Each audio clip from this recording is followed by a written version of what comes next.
They literally say Superman is an alien. Hey, what are you watching? Lex Luthor is non-binary now. It's not explicitly stated, but I can just tell. Oh, it's a political commentator's review of the new Superman movie. I'm relying on him to come through every frame of the movie to make sure it validates my political views. Is he a movie critic? Because God forbid, imagine I sit down in the theater after paying $300 for a single ticket. That's not, And lo and behold, Superman the person turns directly into the camera and says something woke. So you're anti-woke, I guess? Or fascist. He could say something fascist. I wouldn't like that. Sorry, are we talking about the same? We're talking about Superman, right? I need my innocent boyish eyes to be shielded from any message that might contradict my views. In Superman, like what message? Like be nice to people? Well,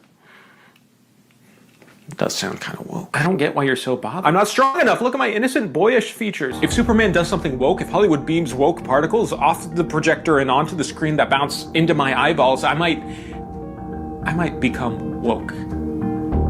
I might submit. You want to see Superman? Yeah. Then go watch it. It's just a movie. Fine. But if looking at Superman's gorgeous face makes me gay, What? I mean woke, I'm blaming you. that's fine. By James Gunn to say, it's an immigrant thing, and I think it's going to hurt the numbers on the movie. I was excited for the film. So I'm rooting for it to be a success, but I don't like that last political comment. Superman, I'm Smithers. I'm with the FAA. Is that you flying overhead a few minutes ago? What? Yeah. Mm-hmm. I need to see your license. My what? Your license. To fly? You do have one. No, I don't. Superman, Agent Bauer, IRS. We've been trying to contact you. We need your social security number. I don't have one. Emily Stevens with Immigration and Naturalization. We just need a quick look at your green card. Green card. You are an alien, are you not? Superman, I'm afraid until we get this cleared up, I'm gonna have to ground you. Though the Doe administration doesn't officially take power for a few months, I wanted to let the people know that we're going to make the transition as painless as possible. I'm already working with President Garner on that. Oh, God. I'm starting already. My greatest hope is that the former supporters of President Garner will join with me in making this country great again. Again? Like back in the days of slavery. In particular, And the point I think he was making about the MS-13 thing on his cape was, how woke is Hollywood going to make this character? How much is Disney going to change their Snow White? Why are they going to change these characters that exist, for the times? Don't mind my friend, he's schizophrenic. Welcome to every video we make. We use one little thing and then we build the narrative out of it. Brie Larson says one fucking thing and we make a whole video out of it. That's what we do. Words are flowing out like woke. Mary Sue, objective truth. They don't mean much, but nothing ever does across the grift of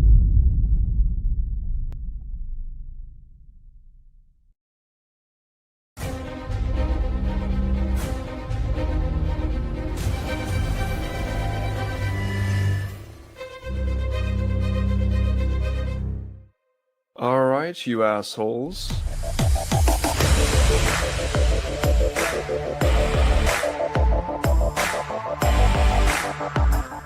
You can pick up the softback trade paper. The what now? How do you do, fellow kids?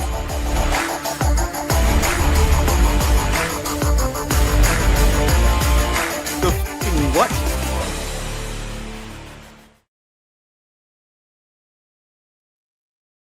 Hello, and welcome. It's not just me though. No. Fluttering in on the wings of a butterfly. We got Eric DeBunks. Hey. And then bobbing in, we got Bob. What? Chaotically bobbing in. Are we talking about how woke Superman is? Because I'm really offended by that. So look, I want to point out this one thing here that lead. Yeah, I read that as well, and all I could think was, I imagine if Lex could grab his DNA, he would know how to cover it up. Yeah, who he you is. can kind of extrapolate. I don't think it needs to be laid out that far. That like, if he can make a literal clone of Superman and he knows so much about him and everything like that, then he probably understands that the one thing he can't see through is canonically lead, and so he probably had a lead-lined costume. Well, I also want to point out this is one of those situations where, I mean, do you want hand holding or not? Spoiler, sorry. No, I mean, do you want hand holding or not? Because like the argument is that a lot of movies take their audience for granted and say, "Oh, we're just going to tell them everything," and that's one of the criticisms we see a lot is that you have to sort of extrapolate what's going on for yourself. And We also kryptonite wasn't explained in the movie. Like if you when he shows up and there's kryptonite, which I'm not going to spoil the scene, but he shows up and there's kryptonite.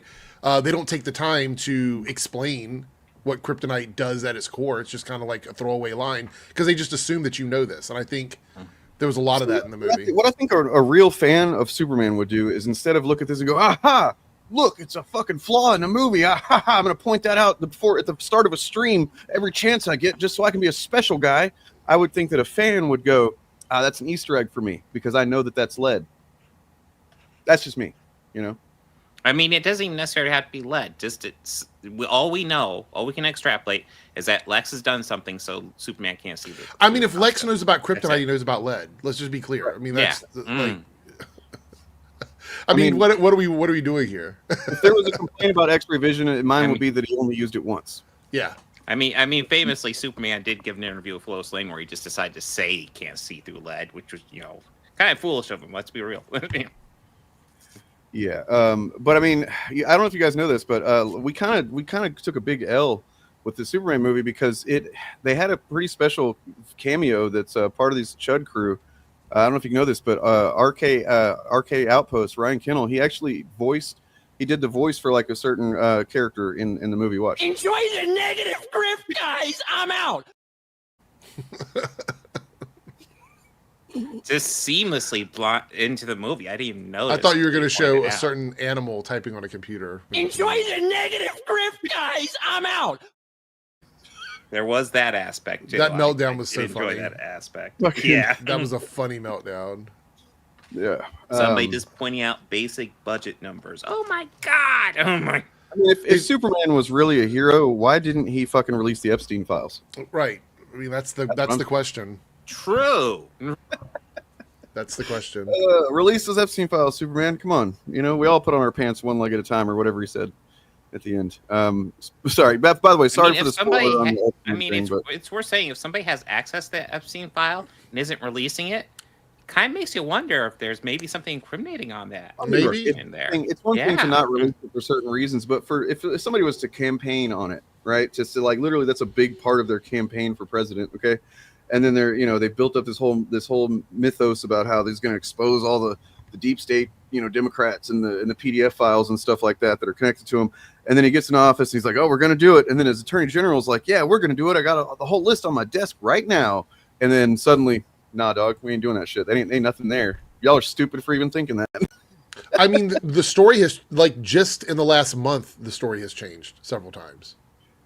So, and they've legitimately, in a way, this is the first time I've empathized with MAGA for a while. You know what I mean? Because it's like, yeah, man, y'all are realizing finally that they've been thinking you're fucking idiots because you kind of have been. Well, you notice that Jeremy from Geeks and Gamers has been separating his anti-Trump, well, not really anti-Trump content, but is criticizing Trump content to his third channel. No, I didn't know. So he's got Geeks and Gamers, and then Geeks and Gamers has a bunch of spinoff channels, but then he also has his D-Day Cobra channel, which is his streaming political channel. He's got D-Day Cobra 2 with 15,000 subscribers. There are tons of Trump is making a mistake, all these kinds of videos on that channel that are not on any of his other channels. Because he's got to separate his audiences, right? Yeah. It's like whenever there's people that have multiple friends in different friends groups, but they're desperately afraid of letting those friend groups kind of collide because they don't know what'll happen. It's kind of like that, except it's monetized and it's an audience and they're just feeding them misinformation. Well, the other thing is he says he's still down for Trump, but Trump has said today that if you're someone that supports release of Epstein files, you're a past supporter of his. So whoa. He said that today on Truth Social. So I mean, it's got to be the truth then. So yeah, yeah, there's a new poster for Supergirl. I can pull that up in a second. Look out instead of look up.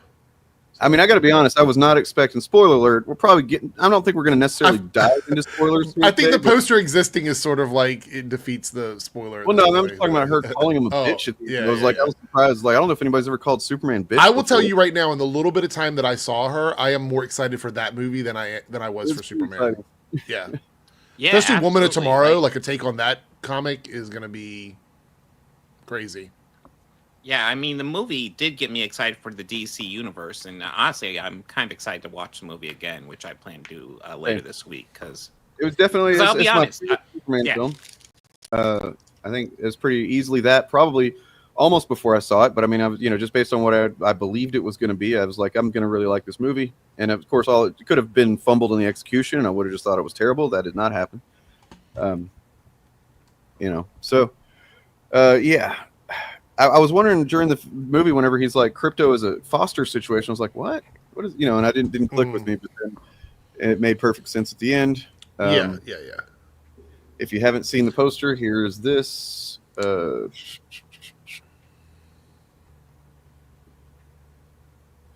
Look out. She's a hot mess, y'all. It's going to have Lobo in it too. Like, I'm just really, really excited for this movie. This to me is like, what? Superman's never really clicked internationally for the most part, but like, yeah, they didn't expect it to. No, I actually think that if you look historically at the Superman films, I don't think they've ever blown away the international market. So, not too surprising. But it's doing really well domestically, which I think the studios already came out and said that, they're looking for not necessarily $1 billion. They're looking for it to do moderately. And as long as the fans love it, they're going to continue, with the franchise. And I would say based on like everything, the cinema score, Metacritic, Rotten Tomatoes, online chats, the domestic numbers, I think everything is telling them that this is the right direction for for the DC universe. I mean, one thing is for sure, and that's no one's more creative than James Gunn. I think it's worth saying, how Superman's not clicked internationally. That has more to do with Drop the American Way than anything else. Yeah. It's odd to me that Captain America is a better international hero than Superman, because Superman just has that baggage tied to him. Like, the Captain America movies typically did better internationally than the Superman movies did, especially the second and third one.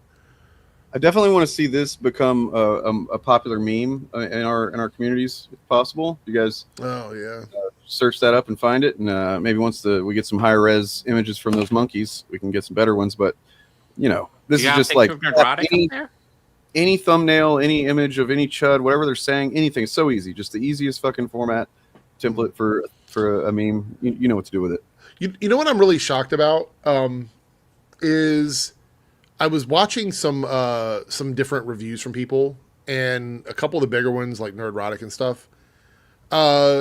How are the studios okay with them having like HD rips of the movies that they can just upload clips with? Have you noticed that, like, in their videos? How are they uploading HD rips from like? I haven't noticed that. I've noticed they usually. I noticed lots of times they'll get cam footage moved. So I've got a short here, which I think is a good jumping off point for. But so I think he maybe show something in this. Where Superman stops an invasion from totally not Russia into totally not brown Ukraine, or totally not Israel into totally not Palestine. I didn't see it that way. But if some people see Israel portrayed this way, well, maybe some people working on this film are forgetting who signs their checks and who their agents are. And so he did. And is that like a Jew thing? Is that what he's suggesting there? I was in my head. I had to play it back a second time in my video. I was like, what? So he's saying they forget who signs their checks and who's the head of the studios or whatever. Yeah. It's like, you're pissing off the Jews, man. Like, God damn it. No, I mean, it's a whole other topic of conversation, kind of. But this movie almost kind of seems to suggest that there is a sea change in what's allowed to be, how we're allowed to talk about this shit. Right. I also think it's kind of funny how it like the implication there is that Israel and Jews, same thing, right? Well, I mean, yeah. I mean, in his mind, I'm sure it is, because he's a fucking white nationalist. Spoiler alert. Yeah. Spoiler alert for Nerdrotic. Gary's a fucking racist bigot piece of shit. That's like critical drinker level of fucking couching his opinions and not his opinions, right? Where he's like, some people see it that way. I don't see it that way, of course, but if some people do, and then goes on to say, like, clearly he fucking sees it that way. And he's doing that because, he can't say that the movie's woke and bad as much as he wants to, right? Because I don't know, a lot of people seem to like it. A lot of people that are... This review was rough. I did a whole video on it. This is a clip from that video, but yeah, I did a whole video on it. It's a rough review. It's like, he's totally dialing it in. Let me finish up. Yeah, go for it. One thing I think. So he did see it that way. That's a wink, wink from him. He did see it that way. That's what he's saying. So the idea of it not being woke, he's saying that because he understands the writings on the wall and people are not vibing with that, with this movie, but he's talking about stuff that he would call woke in other films, in case you're not paying attention. Yeah. It's the same thing as Drinker going, no, if I was a cynical man, I'd say exactly what I'm saying right now. Right. One thing I thought was interesting was the title of Neurotic's video, and I just thought it was funny. Is it? God, I don't have it in front of me, but it's something like Superman is not woke and a total disappointment. No, that's the pretty much the implication title. of that title. I love is like, wait, are you saying you wanted to be woke? Are you were begging for it to be woke? That's the implication there. I actually think it's funny because it kind of it's their narrative is dissolving, like it's over time because. How can the movie at this point not contain woke elements, but then be a total disaster, disappointment, destroyed, whatever it is? Like, how can it be any of those things? The whole time before, like, hasn't he been saying it's woke before it came out? I think a lot of them were either alluding to it or like retweeting stuff that said that. But so then, just to be like, now it's not woke, right? It's just, but I thought it was get woke, go broke, meaning that movies that are not woke tend to do well. You know what I mean? Like that's the whole narrative. So if he has a superhero movie that's not woke and there's other things wrong with it, then you have to concede that wokeness isn't the problem. That there's other issues with these movies. Even the ones they deem woke, which we've talked about this, some of them do have problems, but it has anything to do with like women or gay people or black people or anything like that. Like those are just not factors. And if wokeness isn't the problem, and then he must go on to give a very thorough analysis as to what the problems with the film are, right? Because he knows how to talk about other things, right? Sure. Gary's known for that. That's trying to find because somebody dropped a video today. Somebody got marked. Gary got marked. I'm trying to make that a thing. It's a long video, though. It's a long video. It is, but he's done something pretty interesting. Not to say that he's the only one that's done this, but he's the only one that's done it. I feel like with multiple reviews within one video, where he's actually combating Nerdrotic with reviews, and it's like at the same time he's getting in the the facts about Gary's habits and patterns and stuff like that. But like, I actually think it's funny because what that does, because I watched a part of it, I couldn't watch the whole thing yet, but I watched like half of it, is he is just showing how Gary is not a film critic, right? Yep. Like the point of that is film criticism has a lot of layers to it. What Gary does is not criticism. So yeah, as you can see here, excellent thumbnail there, very eye grabbing. Movies with Mark, man. Like, I'm really glad that he stepped into this stuff because he did this one. He did Chris Gore a couple weeks ago. Chris Gore one was great, by the way. I didn't even know any of that stuff about his past, really. So that was interesting to hear.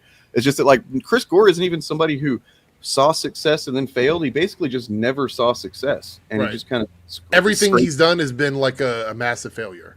Yeah, I mean, I was giving him too much credit, to be honest. What's funny is if everything that you have done in the film industry, which Chris Gore has a lot of connections, including like making his own like films and stuff. If everything you've done has been a failure, how are you telling these studios what they should be doing? Think about it. You had an opportunity to do it, and you got it wrong, but now you're telling these multi-billion-dollar studios, the MCU, largest franchise in history, you're telling them what they should be doing, but you couldn't even get one film off the ground when you had an opportunity to do it. I mean, look at this with 530,000 views on his Drinker video. It's amazing. Yeah. Glad to see it. Subscribe to him if you're not. He's one of the good ones. As far as somebody asked, who do I consider legitimate? Well, this guy.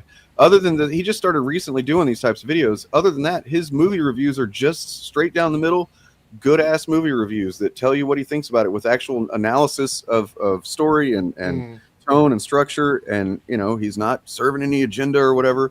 The reason I haven't talked to him personally. I'd like to.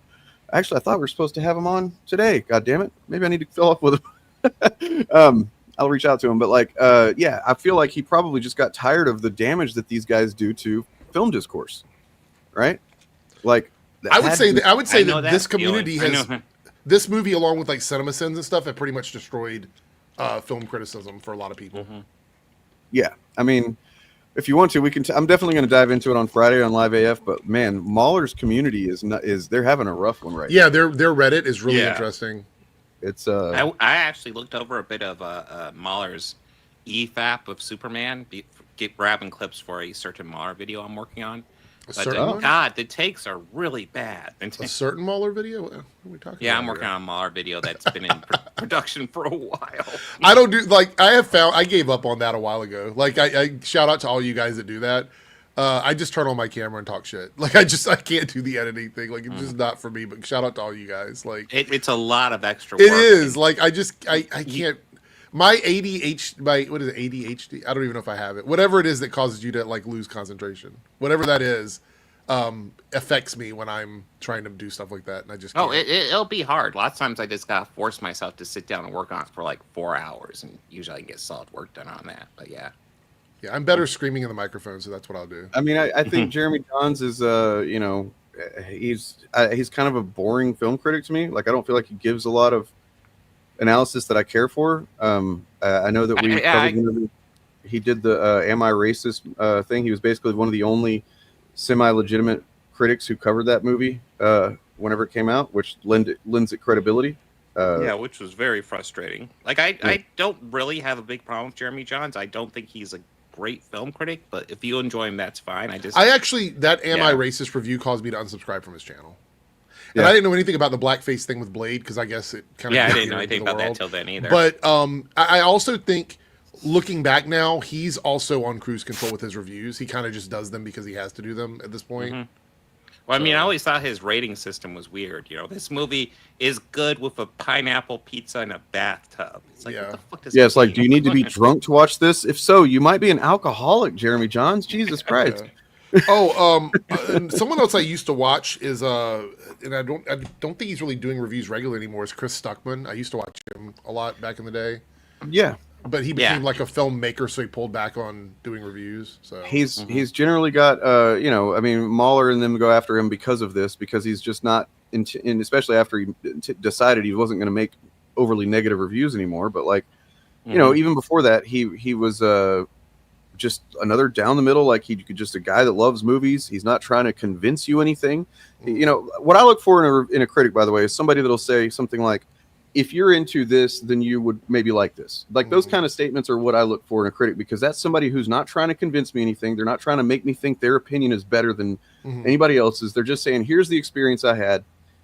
If you like this, or if you were interested in this, or if this blah blah blah, then you might like this kind of thing. That's the stuff I look for. Yeah, go ahead, Bob. Sorry. I was just gonna say that's like what a review should be is maybe a very brief synopsis, not very far brief synopsis. I'd say of Act 1, and then essentially your thoughts, how it worked for you, and essentially your goal is to try to explain it in a way that will get the person reading the whatever you're writing or your video, give them the vibes of whether or not they would like it or not. That's your whole point. I wonder if, because Chris Stuckman used to do some funny stuff. He used to do like the worst movies of the year and things like that. But he never did it. I never got the intention that he was doing it in a spiteful, mean way. It was almost more like a fun way.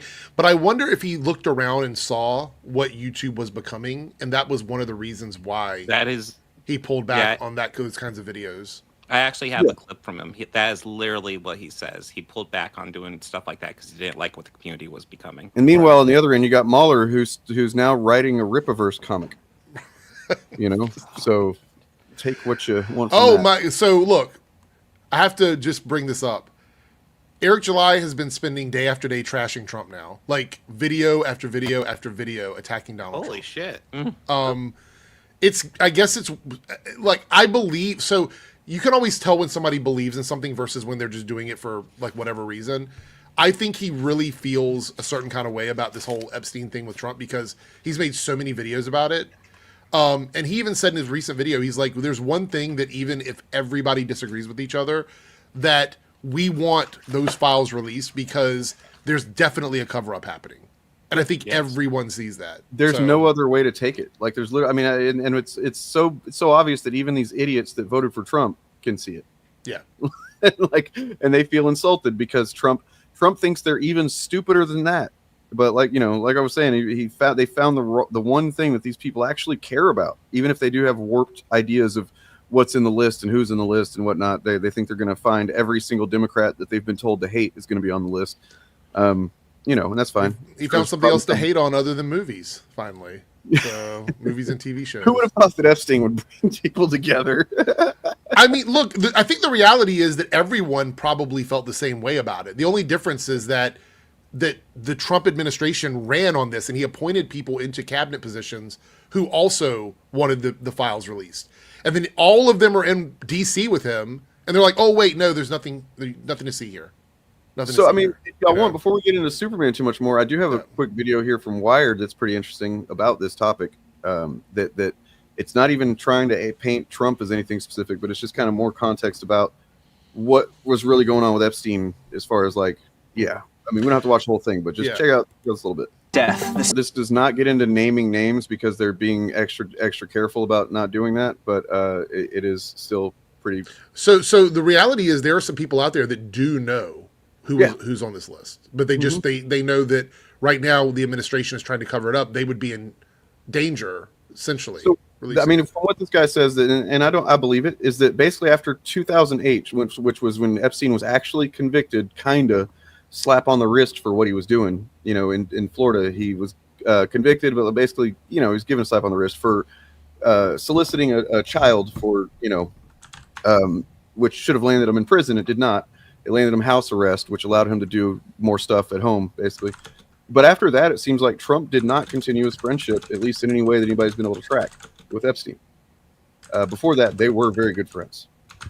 I would say this: he doesn't know why someone did this. There was someone who was probably either current or at that time currently blackmailing them, or was going to blackmail them eventually. So the tools, right? The tools are scary, but what shouldn't exist, as it gets into in a minute, is like when you compare our laws on data to the UK's, like it really makes you realize how much our government has fucked us on not doing anything.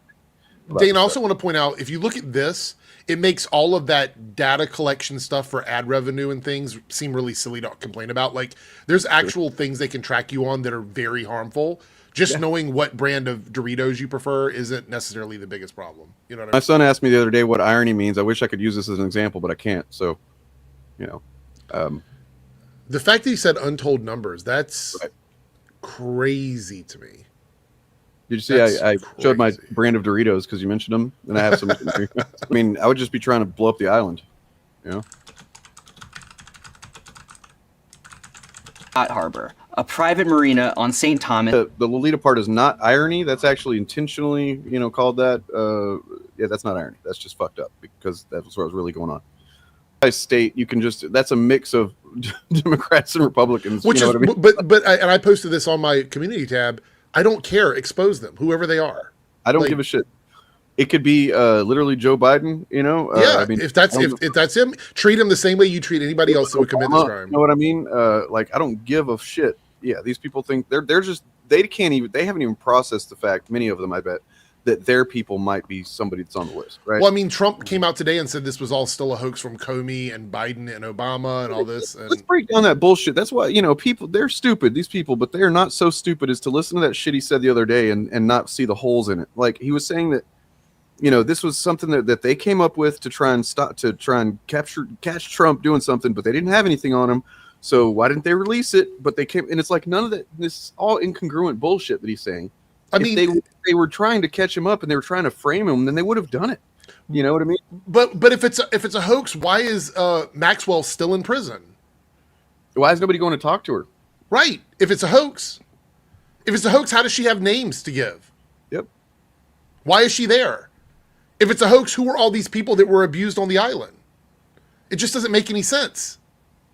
Yeah, and that's what the Kash Patel is like. Oh, we can't release it because it's the victims, and it's like you blur out the victim faces and names, dipshit, and then you share everything else. But what I'm saying is, if Trump says it's a hoax, then none of that was true. He's saying that people in his administration have lied, like as early as a couple of weeks ago. The thing is that like if anybody is waiting on this as like their political fucking football, then you're kind of fucking amoral or immoral and fucked up. This should be the reason that you're waiting for this to come out, is just to nail your political enemies, because I guarantee some of your political buddies are going to be in there too.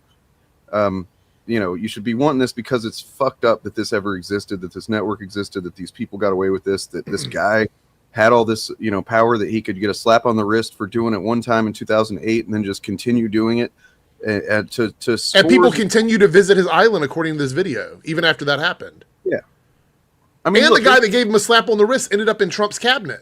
There's accounts like this, you know what I mean? That's a real case. I don't know, you know what I'm saying? There it is, but I don't know what to say about that.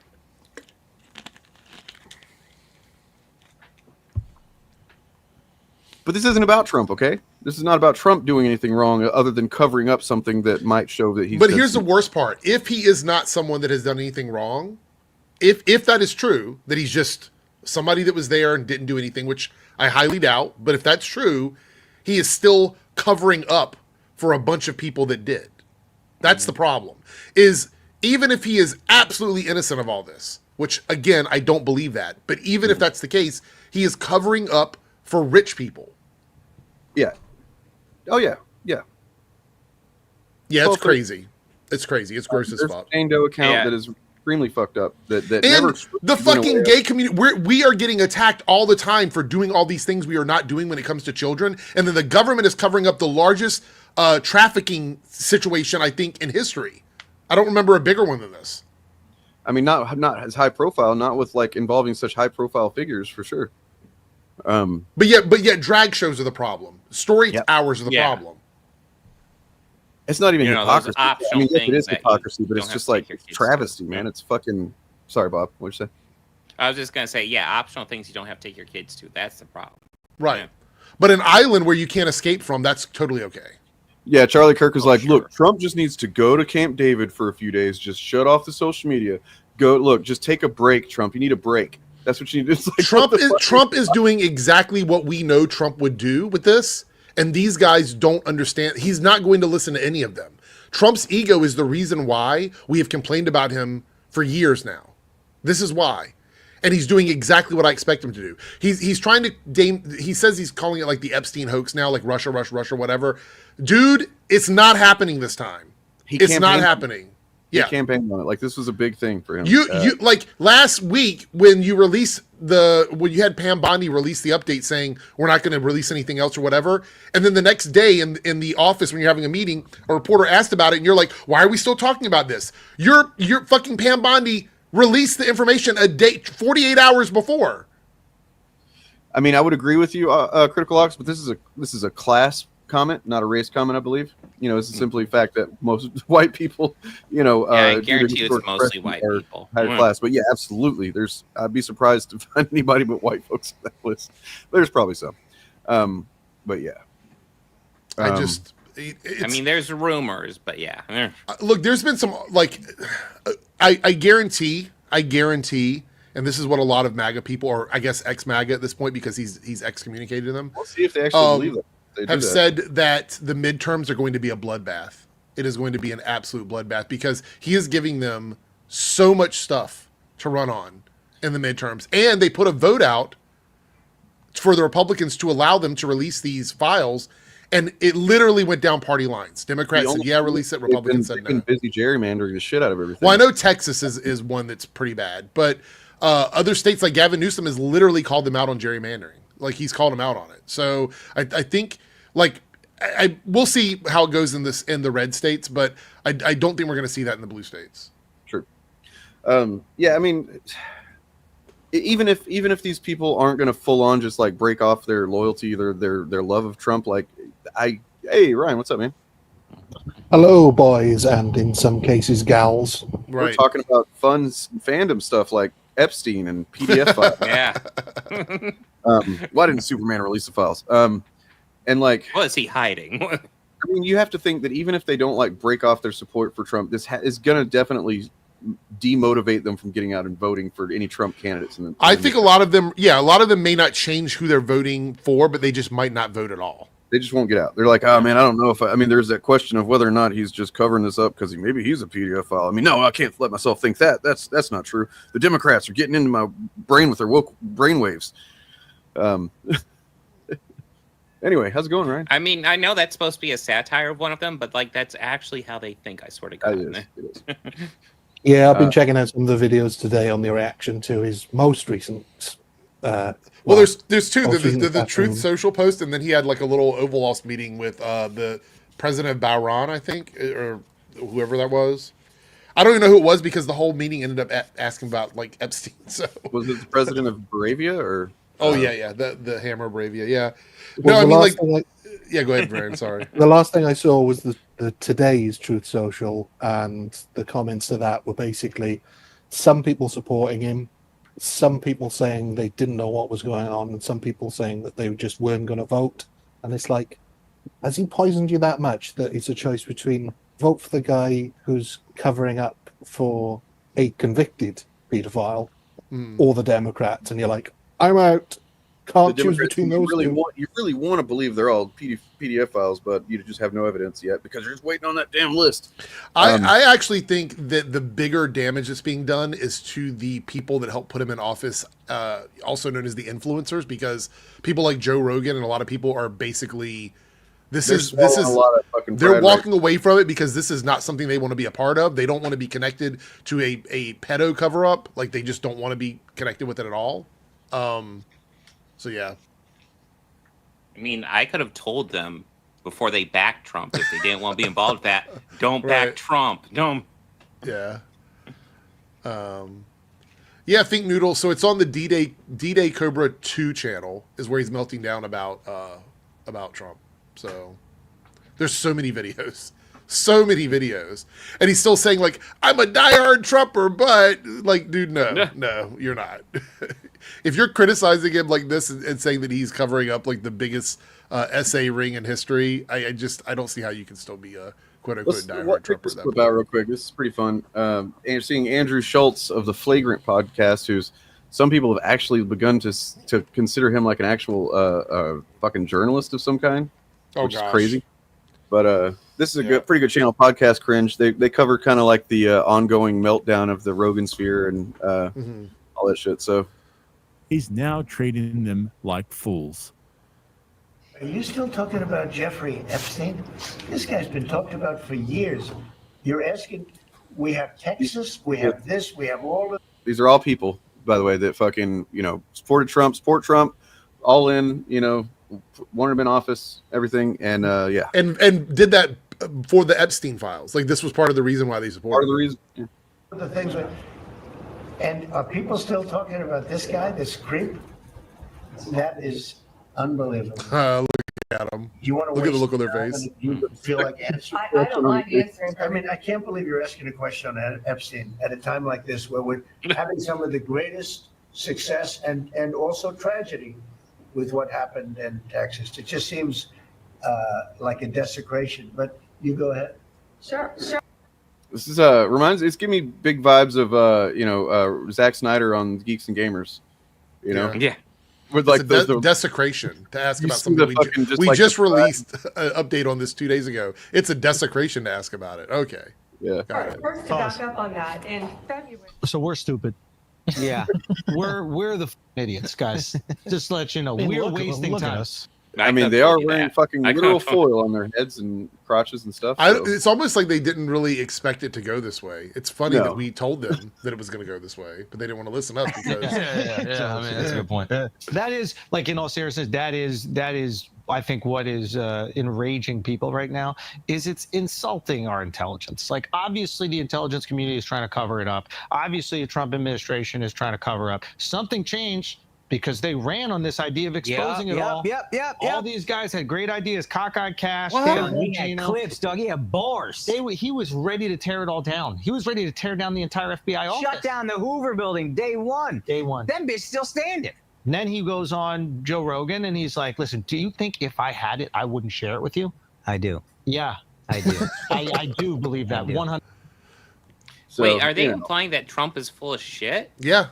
Because again, I could have told him that. The funny thing is to me that we, as in the liberals, left, progressives, Democrats, whatever, have said that this administration is corrupt, and if they get into office, they're going to be corrupt in office. And we were told and laughed at, which, by the way, I have noticed that rhetoric has died down a lot too. Like people coming in my comment section, like arguing with me about that, that's died down as well. Only to find out that, guess what, guys? We were right all along. What blows my mind is these people that act like there wasn't a first administration. Right. It's like, where the fuck were you, man? Like, I mean, no, it's not nearly it wasn't as bad as this one, but like they did tipped their hand quite a bit as to what kind of people they were, what kind of fucking governance they're going to do, for 4 fucking years. I guess COVID kind of just fucking wiped everybody's brains or something about the previous 3 years. I don't know. But acting like there just wasn't a 4-year case example of what these people would do. I don't know. I mean, is this draining the swamp? Because that's literally what his people keep saying. Is this draining the swamp? I think it's just making it swampier. Well, what I realized is that a lot of them, they see draining the swamp just as the PDF file thing. That's all they ever saw it as. And I'm like, oh, okay. I should have recognized that they didn't see it as actual corruption. The corruption that takes place, and that's what I. But even so, they got suckered because he's not releasing the files. At least not of his own hand. You know what I mean? So this is the most fucking non-transparent and most fucking nakedly at the same time corrupt fucking administration I think probably ever. Not just that, but I think it strikes at the complete arrogance that he thought he was going to get away with it this time, because he'd gotten away. To be fair, he'd gotten away with it every other single time. Anything negative came against him, and his fan base was always backing him because, hey, they're lying, they must be lying, Trump would never do this to us. So that was their attitude for the last 12 years, and so he thought he could get away with it. But the fact that he thinks he can get away with this particular thing shows that he hasn't got a clue, and he never had a clue about what people actually felt. Do you think? Just a populist. Do you think that there are people not necessarily in his cabinet, but just people around him that had supported him up until this point, that they know that this is it? I don't think there's getting out of this. I think not yet. I think so. Number one, I don't think he's ever going to release anything, and if he does actually release something, it's going to be redacted and completely fabricated stuff. It's not going to be anything worth that. But it looks like they're trying to force the government to release this. We see these different people, there's some bipartisan support there as well. If it comes out, this is the crazy thing. On it yesterday. Yeah. If it comes out and he ends up being heavily involved with all of this, what is the next move? What is the next step after that? Because he uses his fucking giant ice army that he's now building to fucking kill us all. I don't know. Oh, well, no, I'm not talking about that. I mean, the people in government that has supported this cover up. What do they do? Because they've covered up someone that's not just him, but if anybody in government still that's working right now is part of this. What do they do? To be fair, they've all got an easy out for the most part, because they can just say, well, we didn't know about any of this. We're going to have to impeach him. That's the only thing they can do. They can cut out the cancer. If this, depending on where this goes. It also depends where the base really goes. If he actually loses his base, they absolutely will. I mean, it seems like Trump probably has something on some of these people, like Lindsey Graham and Marco Rubio. And honestly, the way that they fucking, I know that they're naked, fucking blatant, just dishonest, shameless grifters, and that they're going to seize power however they can get it. But at the same time, I don't know, the way that Ted Cruz, Marco Rubio, Lindsey Graham, they were vehemently anti-Trump. And but something changed. He would need to have something on everybody, all the senators, Senate and House. He would have to have something on all of them, because it doesn't take it doesn't take all of them, does it? It's just was it a supermajority, 60% to impeach? Yes. Well, God, to impeach, it's actually something ridiculous. I want to say it might be 3/4. This is absolutely true, man. This is the problem with this fucking influence. Well, to remove from office, to impeach is less. But yeah, I think you want to impeach, but remove is something insane. Remove. I actually think that the comedian I'm stupid thing is less about them trying to do things with the government and more about I don't want to look stupid. So someone was detected at your front door. Somebody's at my door. They don't want to look stupid, so they're trying to cover up the fact that they made a mistake. That's the issue, right? Yes, it's insidious and the material harm is the same, but I think it's more about covering their own asses. Got to check my door. I'll be right back. Guys, I'll be honest. I don't want a Julius Caesar moment because, God, if it happens now, he might be seen as a martyr. He needs to be fully discredited. I'll be honest.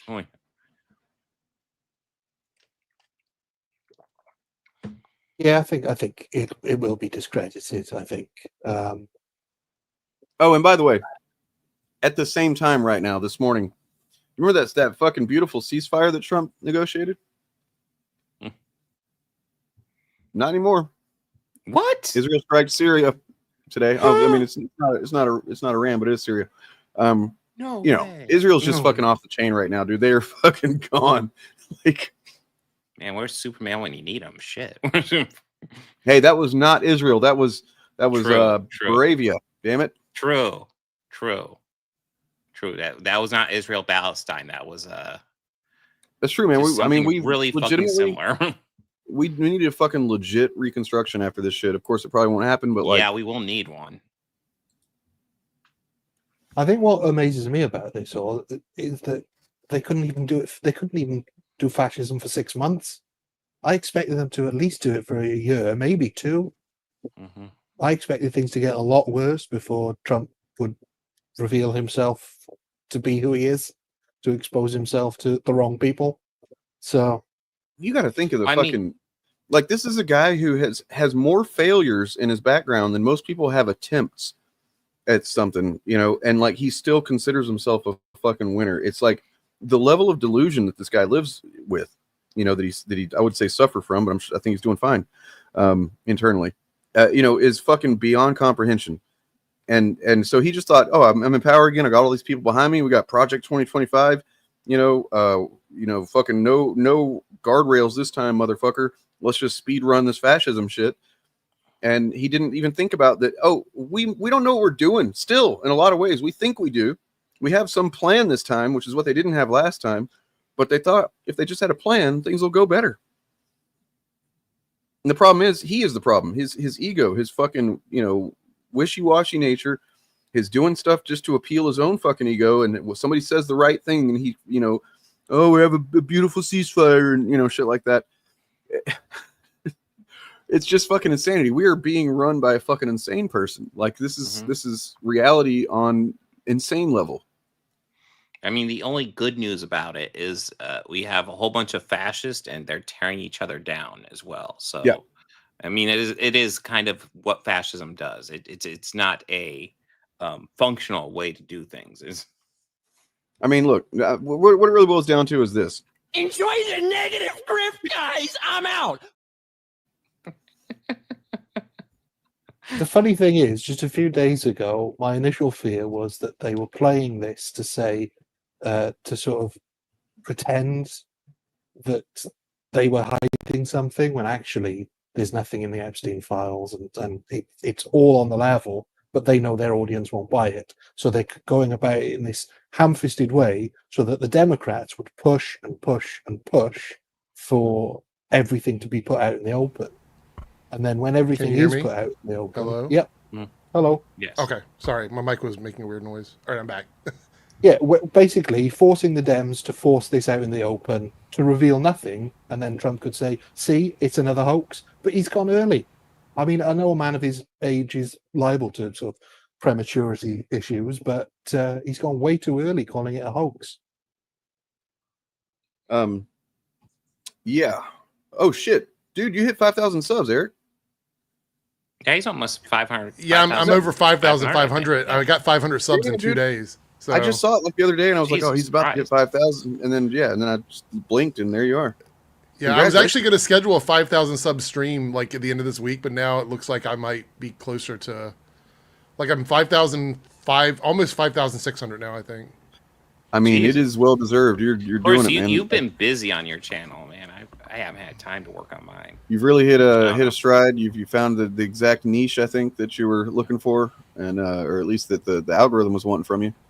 Yeah. Anybody want pizza? I actually ordered pizza. So. Yeah.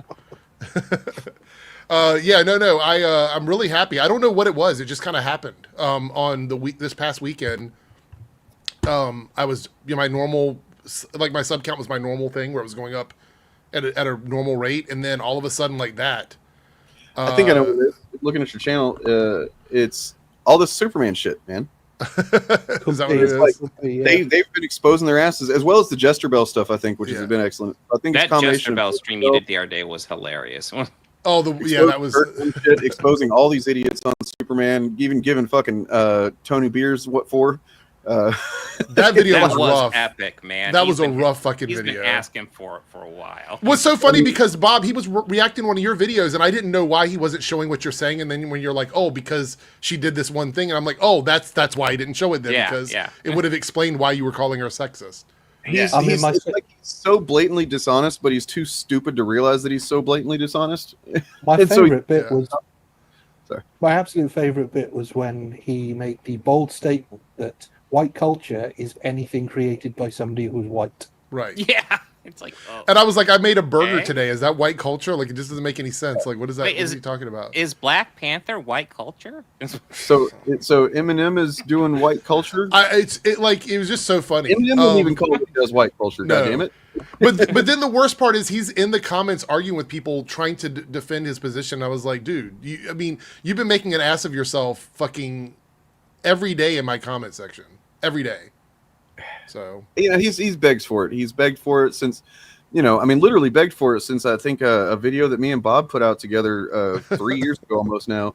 Yeah. And he was in the comments and he's like, oh, and I was like, come on, man, let's get on stream and we can talk about it. And he was like, no, I don't trust giving my email to a Democrat or something like that. Yeah, he refused to give out his email, and it's like. I mean, the funny thing is also I don't understand why he's doing the whole hypnotic like yellow flash thing. There's an entire channel of videos with him on camera, so I don't know. There is? Yeah, look up Toxic Pop. Oh, Toxic Pop. Oh, look up Toxic Pop and then scroll down to videos from like 7 or 8 years ago. I remember dealing with Toxic Pup and Alpha Eagle in yeah, my I think it's called Toxic Pop. Until I realized in one day caught him doing that. They're the same person. They're the same. Let me Oh, you know what? I think he's got me blocked. All right, let me do this. I can't go to that channel. Let me do it while my pizza cools off. That's pretty funny. Toxic Pop. Yeah. Go to it. Let's see here. He thinks that's where I got his name and face. And that's not. This is hold on, let me share this quickly. This is that channel. And the only reason I found it is because I was looking for Alpha Eagle videos. I was going to make some clips and stuff. And I found this, right? This is Toxic Pop. Let me make the screen bigger if I can. I don't know why the... Yeah, I remember that when Facebook is pushing gay ads. He didn't realize that ads are targeted to the viewer. Yeah. Oh my God. All right. So this was his channel previously. If you look at the video history or whatever, he was still kind of doing the Alpha Eagle thing for a while. But if you scroll, I have to find... So down here, here's a channel update from him. Of social and political issues. Oh my we God. are introducing a new mascot called Alpha Eagle. So when you see the Alpha Eagle mascot in the thumbnail, it means that the video will have social or political issues. So he was trying to turn this channel into the Alpha Eagle channel. He didn't realize that just if you have an like a cartoon avatar, you don't have to use all of the actual imperfections of your face to have like remove those and make it look a little bit. Yeah, I'm trying to find. Like some of his older videos, he had some people he would stream with or make videos with.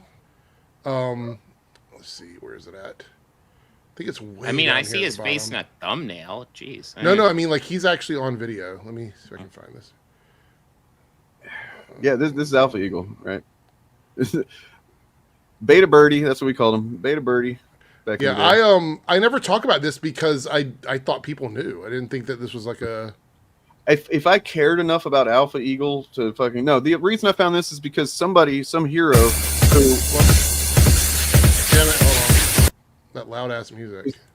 Guys, if you're part of the geeks and gamers community, I just want to tell you that shit's not secure. Okay, if you're over on Facebook and stuff, like it's not not good.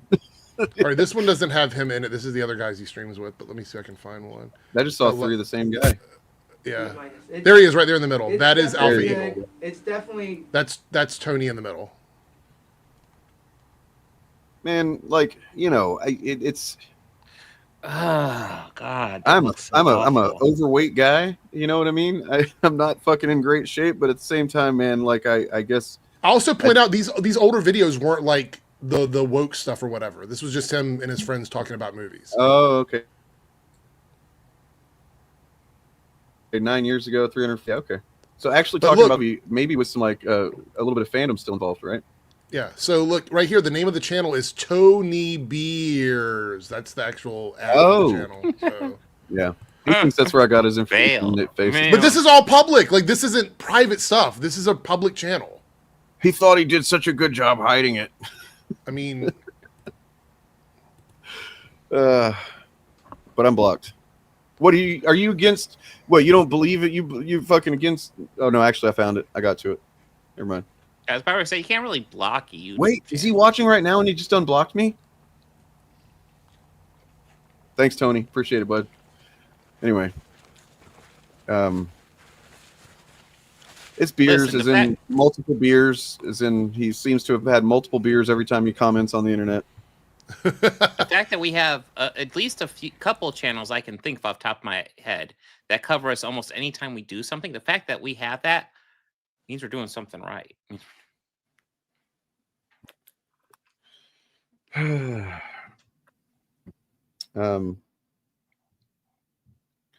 you know that Pam Bondi was actually she was a registered agent for the nation of Qatar years ago?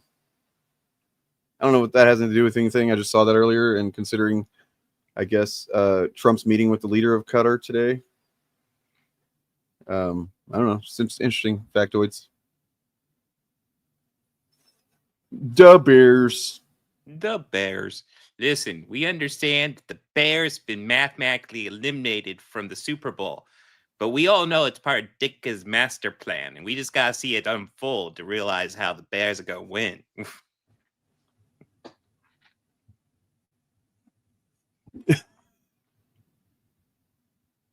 I love this meme, this Invincible meme you posted, DJ. Oh, yeah. There were Democrats on that list too. Even better. Release it. Yeah. Yeah, right. I would love to know which Democrats to make sure to primary. Shit. Well, let's talk about the fucking absolute schism that Superman has caused, not just in the chud community, but sometimes in their own brains. I mean, I know last night Anthony Gramuglia did a long stream that I've not seen more than a few minutes of, kind of looking at this phenomenon. Did anybody watch that? No. I saw the first section he did about Shadiversity, or Shadiversity, and yeah, that was.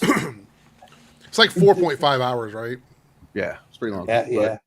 But he does cover EFAP as well, so how we managed to get that down to. Well, let's look at a couple of. Well, posts he might here have jumped around, which is, to my understanding, the worst sin a person can possibly commit.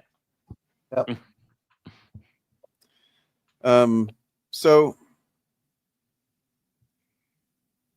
there's been several posts under the Mahler subreddit in the last few days that all agreeing with Mahler, I'm assuming, and loving. No, actually, quite the opposite. So there's been. Let me just go to the subreddit here.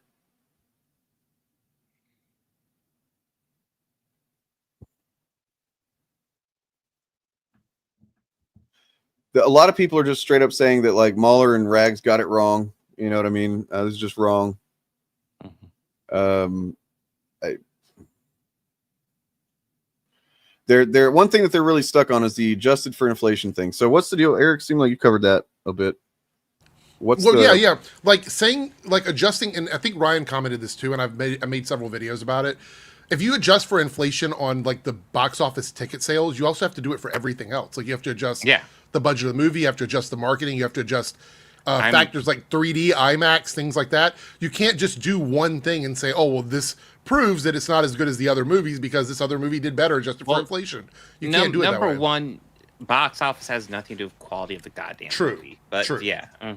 But adjusted for inflation is a fallacy because they're leaving out a lot of the other elements. I was about to say, what was the budget of Man of Steel? Okay, so the budget of Man of Steel was $225 million versus this movie's $220 million. That would get him adjusted for inflation as well. Right. The adjusted for inflation amount for Man of Steel is like $310 million. So once you do that, then you'll see that the ROI, which is return on investment, ends up being lower right now in trajectory of the films because potentially Superman could make almost the same amount as Man of Steel, not adjusted for inflation, but then Man of Steel adjusted for inflation cost more. Therefore, the value of that adjusted for inflation amount drops the ROI. It's simple math. They just don't do that. Well, I mean, they're Unless there's- even the guy from Midnight's Edge is even kind of at odds with him about this shit, right? Yeah. He was arguing with Gary about it, and Gary just didn't get it. And I'm like, it's really like Ryan Cannell tried to do math. I'm like, dude, shut up! Like, you don't know what you're talking Ryan about. Cannell's box office analysis is the worst thing I've ever seen in my life. Enjoy but- the negative script, guys. I'm out. Yeah, that's Really- his box office analysis. If he But really wanted to do the math properly for it, he should have used his head as a whiteboard. I was gonna say one thing that I think is gonna really help this movie is word of mouth, because this has way more positive word of mouth than anything from the Snyderverse. Anything. Yeah. Well, I mean, plus one of the mandates for this with James Gunn taking over and Peter Safran is that to make the movies cheaper. You know, to not cheaper, but like less cost. Like budgets were fucking way overinflated for those DCEU movies, considering what the leeway they were giving Zack Snyder to just just do whatever, make him break necks and shit. Who cares? And the audience reaction was not great to that. No, Adjusted for inflation is a good metric if you want to work out how many people went to see a film that came out 50 years ago, or in the case of like Gone with the Wind, which is adjusted for inflation, is the highest grossing movie of all time, because I think literally every American went to see that. Yeah, basically. But it's not a good metric if you compare it. Well, for example, certain things go up in price when they're new and come down in price when they develop new ways of producing them cheaper, things like that. And so, it's not a great metric for comparing Man of Steel to this film, because there's too many things to take into consideration. Let me tell you what metric matters, and this is obviously just a just isolated thing, and like I was one example that in my personal life, but I mean I can guarantee this is happening a lot with this movie. I took my 10-year-old son to see it, and he fucking had a blast. Like, he didn't care about whatever political shit was going on. He didn't care about whether Superman's trunks were on the outside or the inside. He just fucking had fun, and it was because the movie stayed fun and stayed, action packed throughout the whole thing. Even whenever it wasn't, it had interesting characters doing interesting things, and just new things in every scene. There's like a new thing being introduced that you can kind of like go, oh, and like I fucking saw myself as a 10-year-old again, seeing multiple movies that I saw at that age. I saw more kids in my theater than I've seen in any superhero movie in the last. This movie just made a fucking whole new generation of Superman fans, and it's going to continue doing that. Like, it's incredible. Man of Steel didn't do that. It made a few edgy teenagers think, oh yeah, Superman's finally cool or whatever. But that's all. that was a hilarious thing. Like, there are people complaining about this new movie saying Superman's costume's too bright, and I'm like, fuck off. The only thing that I guess I might see is this is a matter of taste still, but the fact that the what they say, like the Marvelization of his costume with the unnecessary lines or whatever. And it's like, okay, if you think that that's something that really matters, I didn't even notice it while watching the movie, because it didn't matter. But that's a matter of texture. This reminds me of back before the first X-Men film came out, they were releasing sort of shots from that, and I knew people who were complaining that Magneto's helmet didn't look right, and it's not comic accurate, but in the context of the film, who cares? And what mattered is that I wasn't sitting there looking at the lines in his suit. I wasn't sitting there, noticing that his underwear looks goofy or something, because it doesn't look fucking awesome on the outside. I don't know why we ever let this man be ashamed of his underwear, Yeah. But I also think it's funny that people on that side are getting mad, saying, oh, well, it's because people just love it so much they won't stop talking about it. And then they compare this to something like Man of Steel, which is the community that has never stopped talking about that fucking universe. They still talk about it to this day, but they never get called out on that. But if people love a movie that just came out, oh no, worst thing ever. It's like the Snyder community has not let that shit go, and it's been years since Snyder left. I mean, look, we know that there's not that many of them, because if there were, then those movies would have been successful. True. Period. It's just like they're a loud minority that just won't shut up because it's the only way they've ever gotten attention in their little lives. Everybody loves and excited for the new Rebel Moon movie, right? Yeah, they really backed that. They were so hyped for Snyder. They loved Snyder so much that they pumped that movie up. I think those might be those. I was just gonna say those might be the most chore-like movies to watch ever. They were so rough. They were. And I think we've all made this point before, but the only metric for a film as to whether it was good or not is, did you enjoy it? Yep. There is a secondary metric now with these franchise films of, did it make enough money that the studio wants to make another one? And it was Sunday morning that I could tell that was yes. Sunday morning, I looking at the projections for the rest of the weekend. Not just that, but the critics scores, because as we talked about, like if it, give or take, it's not that far off par from Man of Steel, right? And what that made, but that and they'd already planned on launching a universe based on that, but nonetheless, whenever Batman vs Superman came out, and it made a lot of money the first weekend, but then it had no legs because everybody heard that it was bad, and nobody went and saw it again. The critical scores, the audience scores were abysmal, and they fucking freaked out because, of course, they were already making Justice League at that point.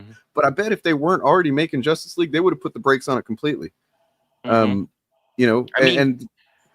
Man of Steel has its issues, but BVS was just a fucking shit show. I'm sorry, I did not like that movie. I mean, the Ultimate Cut's marginally better. It's a little bit better for. It still sucks in my opinion. Yeah, great. But I want to point a couple of posts. Sorry, go ahead, Ryan. I was just all of these metrics that they're trying to use to justify this movie failing is because all of the other ways they've tried to criticize movies in the past have all fallen away. The critic score is good, the audience score is good. It's not coming off the success of another film, unlike Man of Steel, which was riding on the success of Dark Knight Rises. It stands alone. 100%. It stands alone in an arena where DC were on the floor. I mean, I think, was it you, Eric, that looked at the fact that Ryan, its first weekend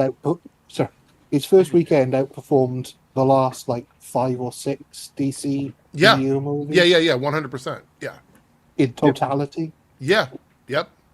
So, like Aquaman, all those older movies, their entire box office run was beaten by the first weekend of Superman. To try and act like to erase those from history, fucking Blue Beetle, Aquaman, The Flash, you know what I mean? To act like those were, I mean, this is a bomb in any way, shape, or form, but also to try and put if those are bombs, then what the fuck is this? Like, it's clearly successful. It's a successful film. It's just as successful as they expected it to be, and maybe a little bit more so. And it's still, depending on the legs that it has, could go on to be even more successful. And I think it's probably got, great word of mouth. And I mean, I recommend if you haven't seen it, go see it. If you've already seen it and you want to see it again, do that because, it deserves it.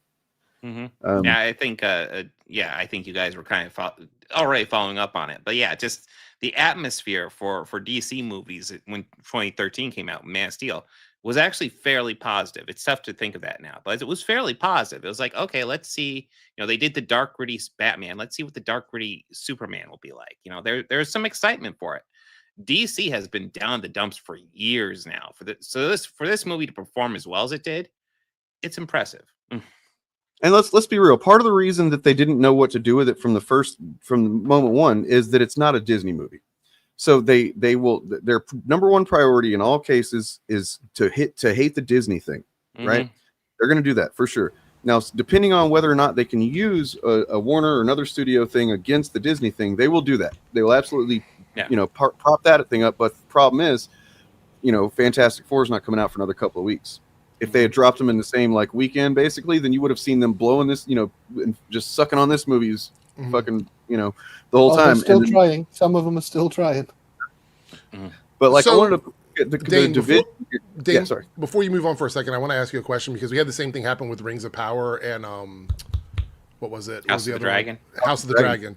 What happens if by chance Superman does a little bit better than Fantastic Four at the end of its run? How much you want to bet all of a sudden they're all going to be Superman fans? We're calling it right now. I'm going to go ahead and say that we can safely, if that happens, if Fantastic Four doesn't do that well, they're going to be, or even if it does, for if all this has to do is marginally better, and they're going to retroactively be in support of this movie. Right. Yeah. So that they can shit on that one and say, or if they love Fantastic Four, they're going to use it against Superman. It's like this is the way it's going to work with them. I don't think they'll ever go for a Disney product. I think that's just kind of like the main. They went for Deadpool and Wolverine pretty decently. They went because I feel like they had to, in the sense that that was one that it was just going to be so popular that it was the old white guy movie, basically. That is true. I mean, asking them to back up Pedro. This has Pedro Pascal, right? Like they're as Jester Bell's talking about, they're totally character assassinating Johnny Storm, You know what I mean? By making him a ladies' man. By the way, I went back. I opened up my Marvel Unlimited app and I went through and I looked up some of the older runs of Fantastic Four and just kind of read through a few of them. I don't think I ever saw them until like a recent run try to make it so that Johnny was a womanizer. I don't think he was ever really portrayed that way. He was definitely a ladies' man. He was definitely a playboy, but there was not a lot of like vapid, disregarded relationships over his time. That's important what you did yesterday, distinguishing what those words mean, because a womanizer is not a ladies' man. No. A womanizer is what Tony Stark was at the very beginning of Iron Man. Yes. Where you meet this chick, he doesn't even care that she hates him. He's just like gonna fucking schmooze her anyway. Then he's gonna take her and bang her, and then wake up. Before she gets up, he's gone. You know, and then he has his Pepper Potts fucking kick her out to the curb, right? Yeah. Like that's a fucking womanizer. And then he specifically after that realized, oh, this woman Pepper Potts is actually a good woman. Right. Maybe I'm gonna like be kinder to her, and then their relationship blossomed from that. And he was still a ladies' man. He was Tony Stark. I don't think ever wasn't a ladies' man. Right. But yeah, a womanizer is somebody who literally doesn't see women as anything other than conquests. Right. And yeah, I don't want that kind of hero is that. Right? Well, on top of that, though, you can't even retroactively say he was portrayed like that in any of the previous Fantastic Four movies because he wasn't. Michael B. Jordan was not portrayed that way, and Chris Evans wasn't portrayed that way. No, it's just a guy that's fucking hot, and and irony is intentional. I think there, he's fucking hot, and ladies want to get with him, and he's like cool with that. He's gonna flirt with them. He's gonna and it's that recent clip with where he's flirting with Silver Surfer that is what started all this, right? It's like made her try and Yeah, and I mean, they went through the whole clip to show that he is a ladies' man. That was the point of that clip. Like, they talk about at the beginning, Johnny loves the women love Johnny. Ben Grimm makes a joke about him, getting dumped again. Like, there's these like here. By the way, when Ben Grimm says you got dumped again or whatever, that is showing that he is not a womanizer because someone dumped him. It's the other way around. But they took that they took what was said about it. I think we all covered, me and you at least covered it back when it was said a few months ago, and they took that to mean a very specific thing that we knew then it wasn't going to be that they weren't going to change Johnny Storm to where there's like women aren't interested in him, he's not interested in women. The interesting, like I said in your chat yesterday, it's like according to somebody like Jester Bell, there's only two types of men: asexual and womanizer. Right. It's like you're either. Well, the other thing is, in the misinformation is an overload. Do you remember? I mean, you guys obviously remember when you talked to the guy who thought that Star Wars called all their fans racist and everything because of all the misinformation coming out. There's a lot of people that believe a lot of things about this Fantastic Four movie that were never said. Like they think that they talked about toxic masculinity. Never in an interview did anyone on the cast mention toxic masculinity. Nobody ever said that. I went back and I read every single interview that I've covered on the Nerdcast. Never once did I see anything about toxic masculinity being covered by the cast. In their heads, because what happened was, what's her name that plays Sue Storm said something about femininity, but she was as we then she wants to cover all these eras that Sue Storm has represented different versions of femininity, and that's actually a good thing, because it's not just modern feminism. She basically, like, the headline made it seem like she was talking about like gender politics and things like that. And if you read the article, she says that she wants Sue to be more than just some like one-dimensional doormat. That was the point of the character. She wanted to embody the best of Sue Storm over every decade to try and make this performance authentic. They never read that part. They never read that portion of the article. Yeah, they hate Pedro. That's one of the things. It's like you can, I mean that. As we've seen any criticism. Go on, your turn, Bob. I was just gonna say this chat came up, and I thought it'd be fun to discuss it because I think there's a clear answer. As much as they hate James Gunn, it's Pedro. They can hate James Gunn for so much, but like he's white at the end of the day, and he's less public facing. Pedro's an actor; he's gonna be much more public facing. No one's more creative than James Gunn.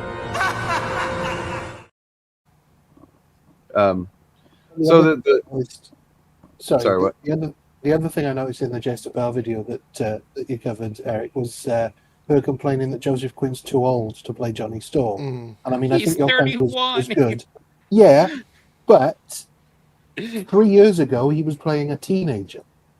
Yeah, right. He's a high school kid. So, and he did a great job. Well, this is what happens when you don't like. It's very similar to the Shea Coulee stuff in Ironheart, right? The drag queen that was in Ironheart. a lot of people, especially Jester Bell, were like, this is the first thing she's ever been in. I'm like, no, she's been in 3 fucking seasons of RuPaul's Drag Race. She's had several TV appearances. She's been part of TV shows on Hulu. Just basic research. Like, they just don't bother to do any of that. If there's anybody that's ready to be in a show or a movie, even if they haven't really been in a show or movie, it's going to be drag performers. You know what I mean? Like, it's they're acting by nature. That's what they do for a living. But it was just stupid. Like, the bare minimum research. Like, the Nerdrotic video that I looked at earlier today talked about rebooting Superman and mentioned Superman Returns, which isn't a reboot. Nope, Yeah, it was a sequel. true. It was maybe like a requel That was actually or something if you want to get real granular about it, right? Like it was pretty sequel-ish, but yeah, there are elements that were kind of rebooted. But yeah, it was I think it was a bad call. It's just one of those things where like they are purposely like they're misleading enough that they can just skate by it, and then their viewers kind of absorb it like a sponge, and then they go around and repeat it. Yeah. So just a couple of real quick things I wanted to show here. Malkovich's been cut. I'm pretty confident Malkovich said no, didn't he? Oh, he hasn't been cut? No, it was that he rejected doing the movie. That's what I heard. Oh. Either way, he's not in there. Red Ghost. Yeah, I mean, I thought there was a lot of rumor that he was going to be playing like an older Franklin Richards, which I guess I know they were trying to get him, but like essentially, they filmed it. There was He an was in interview the where he first said he trailer. didn't want to do comic book movie. He was in the trailer. That's right. Yeah. Was He he? was in the first trailer. Yeah. He was. But in he the was going to first be, I guess, the trailer. Red Ghost, and now he's cut from it apparently. So. Yeah, because apparently Unless it was a LaRue montage. really is future Franklin Richards. Well, Jester Bell said that the reason why they shortened the movie is because of Sue Storm, though. So, I mean, what? Yeah, she said they had to redo the ending because nobody likes Sue Storm being the leader of the team. So, I'm sure she has some insiders who told her that too. You noticed that she's wearing her fucking lame ass Walmart American flag I shirt. did see that. I couldn't. I had to make a comment about it yesterday. It was like, "Hey, chuds, I'm trying to get you on my side here. That's why I'm saying all this misinformation and bad takes." Here's my American flag. But like, look at this. I'm really conflicted with this movie. You know, and it's like, well, maybe that's because you're part of a community that's telling you that you shouldn't like it, but you probably do, right? And then, yes, it's true. EFAP are being killjoys about Superman movie, but it's also true that they're right.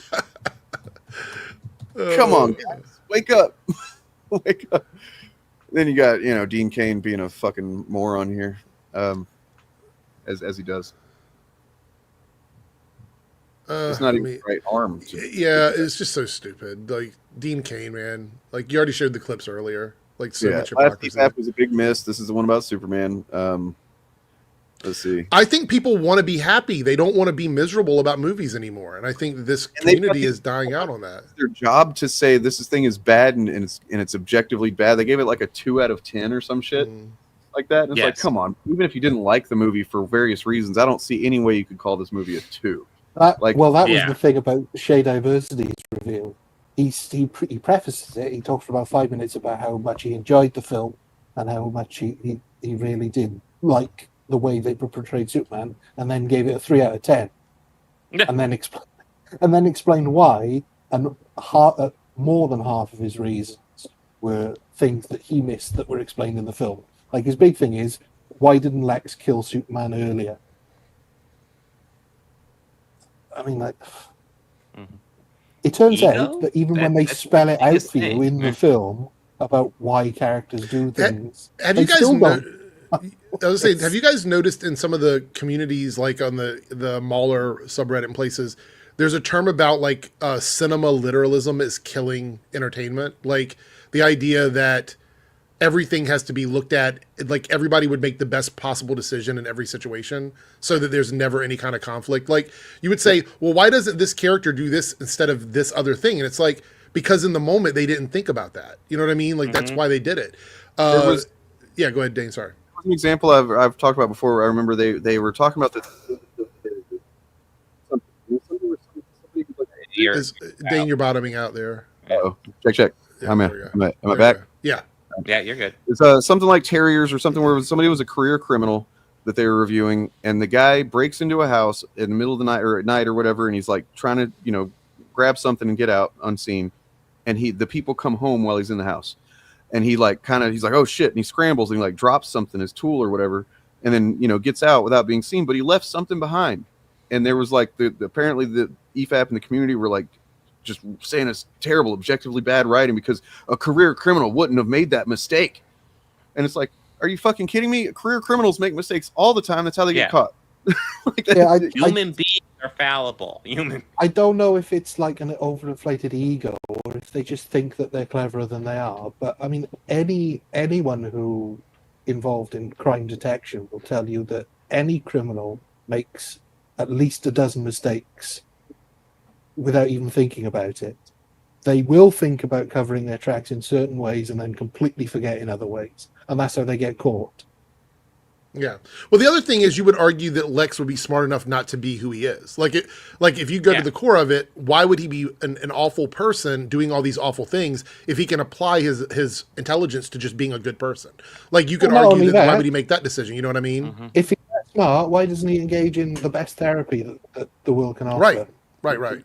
I mean, he literally admits that he knows that he's got an envy problem in the movie. Like, I was surprised about that, but not in like a bad way. I was like, oh, that's refreshing. He's fully aware of what he's a piece of shit. He's just no, 100%. I mean, the ego, like this is why context and media literacy matters, is because you're watching the movie. Like, for example, the scene where Superman and Lois are talking while the Justice Gang is outside fighting in that apartment scene, right?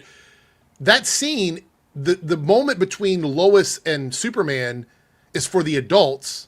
The stuff in the background is for the kids, and it's keeping everybody focused on something while the scene is happening, so that there's no break for the children to not be interested in the movie. Because a lot of the kids in the theater were just going, "Oh, look at that thing in the background, everything," and all the adults are listening to like Clark and Lois have this conversation. So there's a lot of really interesting choices in there where they would go, well, why would this just be going in the background? It ruined the scene and blah, blah, blah. No, there was a purpose behind that. You just have to think for a second why that exists the way it does. And if you went and you saw it in a theater instead of watching a rip on the internet, you would have been able to experience what it's like to be in the theater with other people when these things are happening, so that you understand why they're in the movie in the first place. Watching a movie by yourself on your computer does not give you a proper experience of what the crowd thinks about a movie. You don't get to see it because you're not there when it's happening. It's also the kind of comic fidelity that they've been crying out for, because stuff like that happens in comics all the time when there's some weird shit going on in the background and characters are having a conversational moment.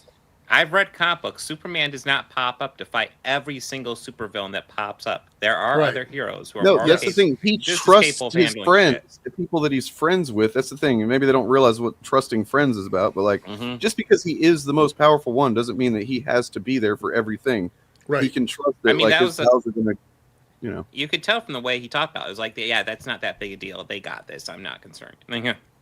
Like, if they wouldn't be his friends if he just showed up literally everything that happened and like, took over from them and was like, I'm going to handle this. They'd be like, you fucking asshole, you condescending prick. But it's also very smart, because what's happening there is he's building trust with these other people that did not trust him, right? Yeah. Because if you have someone that you're working with and you're like, oh, you got this, you're good, I trust you, and they go off and they do it and they do a great job, then they end up trusting you in return. That's why you do that. And that addresses, now that I think about it, that addresses a really important problem with creating a Superman film, is that why wouldn't he just be there to stop everything? If he can fly fast around the world and he's stronger than everything, then why wouldn't he be? Well, that's the fucking perfect explanation and characterization for why he wouldn't literally be there for everything.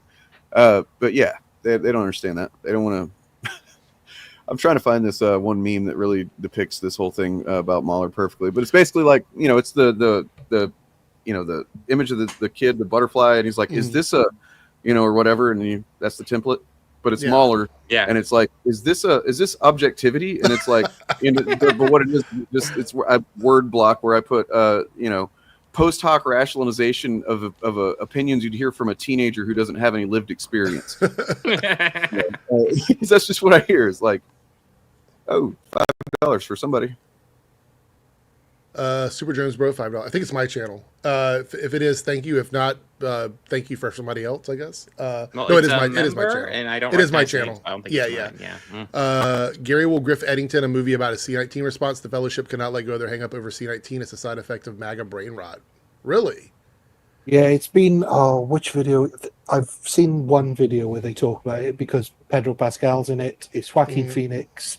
It's an Ari Aster movie. Yeah. Yes, Ari Aster. That was the director. Yeah. I didn't realize they were so hung up on it. I guess they talk about it on live streams and stuff like that. I've heard people They don't have have it a little bit, but not from that circle. No. Gary is hugely hung up about it. He still mentions it in his videos even. I can't remember the last one I saw of his where he was mentioning it. It's completely out of context.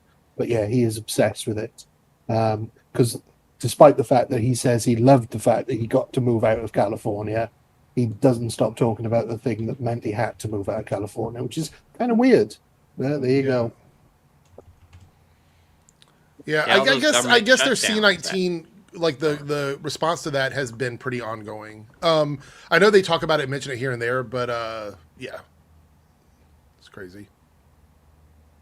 And who was present during the shutdowns, Gary? Just wondering. Right. I mean, look, he spent $400,000 on his house in San Antonio. That's pretty good deal. But sorry, did I say that on? Oh. But here's the thing: that all of these people who do this, or why didn't this smart guy do this other thing instead of the thing he did? And it's like smart people make mistakes all the time. Stupid people make mistakes. I mean, especially characters. Not Mahler. I mean, I dealt with this same type of stuff when talking about Doctor Strange and Multiverse of Madness. Why Doctor Strange do this? Why Doctor Strange do that? Because he's got a fucking ego on him. It's one of his most famous failings. Much like Lex Luthor, who in my opinion has a much worse ego, which is why he's a fucking villain. True. I don't even think you have to go that deep, although obviously that is applicable in these cases. Oh, another pizza? No, but I'll be right back. Yeah, I'm stopping by to grab a piece, so. But yeah, even the smartest people in the world have blind spots where you can catch them out. I mean, where they will fall for like something so simple that most people wouldn't. Just little blind spots, and that's fine. But that's being human. Yeah. Yeah, Mahler doesn't understand the meaning of the word. He's got a robot brain. Mm-hmm. You know? Yeah, Mahler definitely does have an ego. But another one of Shea Diversity's brief complaints was that he couldn't understand why Superman didn't just laser all the cameras that were around Ultraman in their fight, rather than get Crypto to attack them. And Ant pointed it out that it's just the same result from two different actions. Yeah, it's exactly why did he do this one thing to do this thing, instead of doing this other thing to do exactly the same thing? It's bizarre. It was still done, yeah. And I think Lex's ego is not a superpower. His intelligence is a superpower, but his ego is what is kind of the thing that he can't let go of, that comes along with it, right?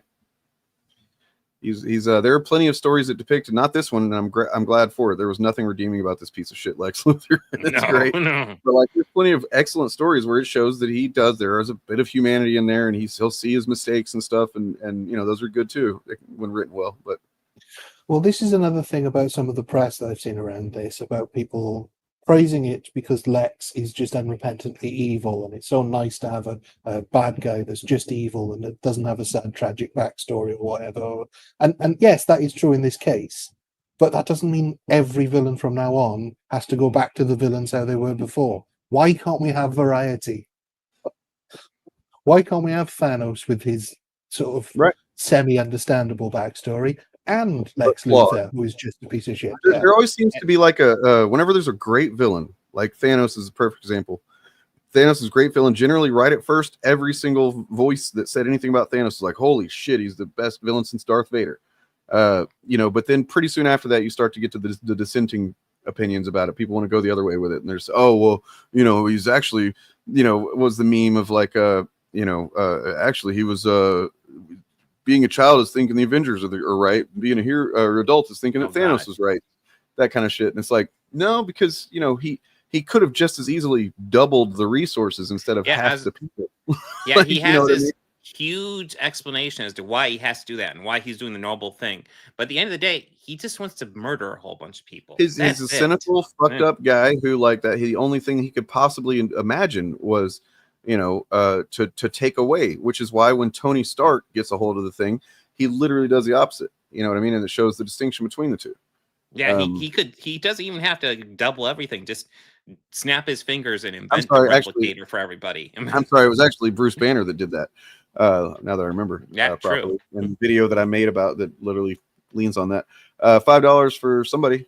They want Superman to be a symbol that deals with everything that he can, like AI Might from MHA, My Hero Academia, or something, No. except more egotistical or something. Yeah, I mean, Superman's not egotistical though. Superman is. I mean, this movie depicted him perfectly, I think. Yeah, I was about to say Superman and Captain America might be the least egotistical heroes ever. Yeah, egotesticles. Egotesticles. Testicles, yes. The fight back it's against an the ego about MCU. your I will say this: egotistical. that the kids were loving crypto at the theater. I've seen it twice now. Yeah. Both times, Who the didn't kids love love crypto, crypto. let's be honest. I think that the kaiju was cute enough as a giant kaiju that they also really thought that was cool. I think this movie did something that the DCEU was never capable of doing, which is spanning like an entire, like decades of ages, which is something that the DCEU could never capture. So They've struggled with since basically the original Superman movie. And I think something else it did, which I think is why it's catching out so many of these chuds, is that it was silly and camp. Not too camp or not too silly, but it was. And they don't know how to deal. And it was with camp and earnest. silly. That's another thing.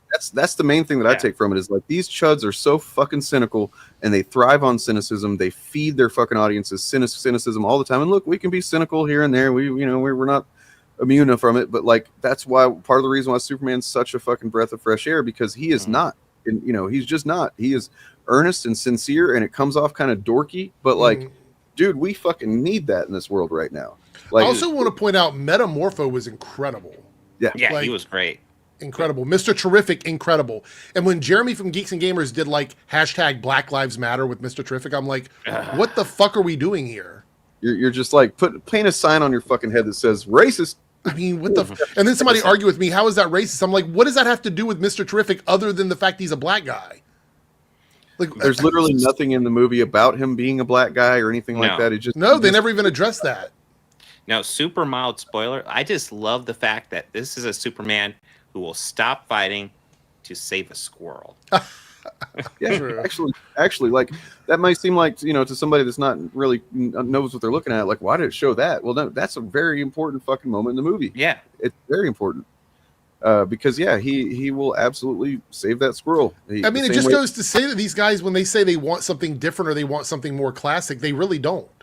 Because Superman of the old days would save cats and trees and stuff. Like this is that's who the character is. I mean, yeah. Other than doing literally that, which I'm glad that James Gunn avoided that trope. He had him save a squirrel, and it's really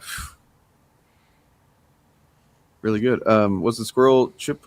Is that one of the? Is that the Green Lantern squirrel? Yeah, we're talking about. Yeah, I think so. Anyway, oh, by the way, Nathan Fillion as Green Lantern was incredible. I thought he did a great job. He added just enough charm to make you not completely hate him because Guy Gardner. I wonder if Chariot is Superman. Hey, Chariot. Hello. Hello. Uh-oh, Chariot. Hey, it's good to see all of you. How's it going? So, who was your favorite character, and why was it the squirrel?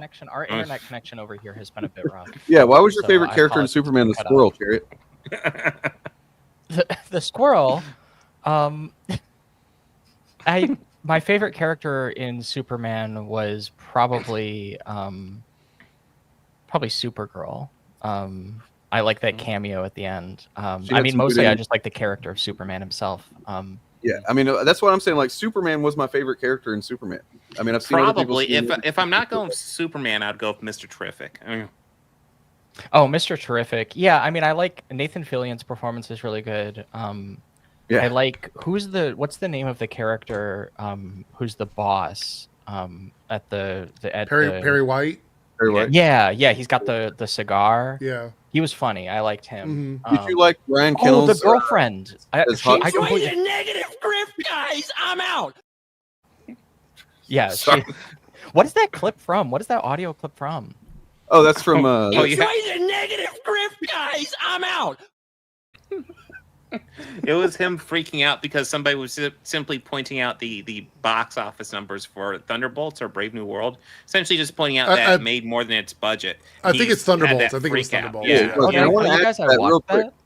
that? Real quick, I just want to say that I paid $30 fucking for Thunderbolts. Okay, and gladly paid. I'm not complaining. I'm just saying that when we talk about these movies make more money on streaming as well, and they include that, we're not talking about they're selling $5 tickets. These movies are selling for $30 fucking on streaming, and I gladly paid it. That's another thing, is that the adjusted for inflation never accounts for streaming revenue, which is something that they combine into their revenue for the film. So, yeah. So anyway, sorry. But I liked Superman. I usually, I'm not, you guys know me, I'm not like a big like superhero person, but it was James Gunn, and I liked the Batman as well. So I was like, maybe I will watch like a DC film. Maybe I will do that with my one human life. Well, the one thing that they have now is, because they did fuck up for a decade basically while Marvel was hitting that out of the park. Now Marvel's, I wouldn't say they're stumbling, but they're kind of getting their getting their poop in a group again. And while they're doing that, DC has the perfect opportunity to just say, okay, all that they did, that's one type of way you can do it. Let's do it, and they're kind of going in the other direction from the Snyderverse, which is, instead of cynical and dark and brooding, it's like, let's be sincere and earnest, but also kind of campy, and lean into the bright colors and the goofiness of this whole thing. And Yeah, I think James Gunn is the best guy for that.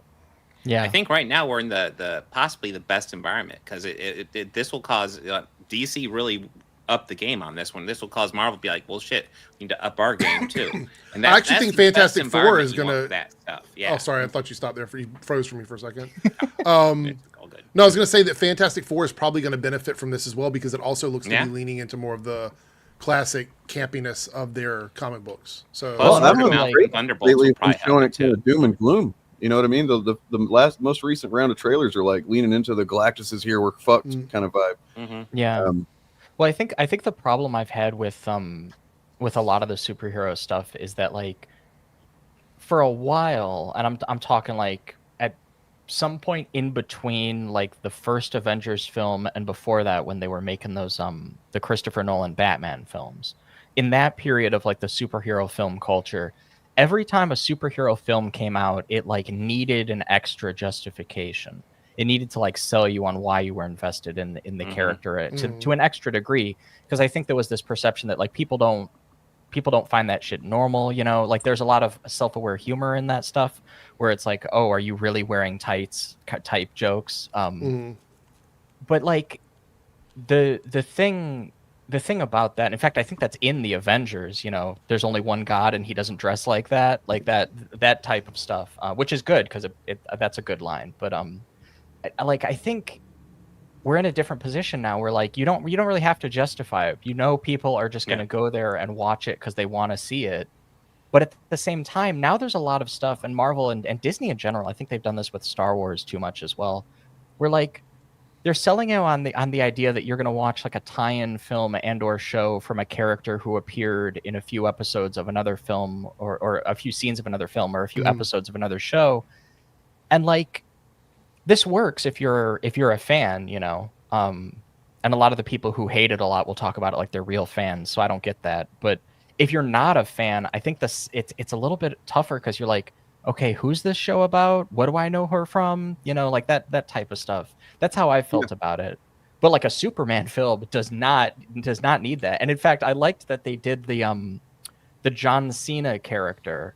They had a cameo with him. I was like, oh yeah, I recognize that guy. If this was instead a movie about a side character from something he was in, I would not have gotten into it as easily. But it's the opposite, which is great.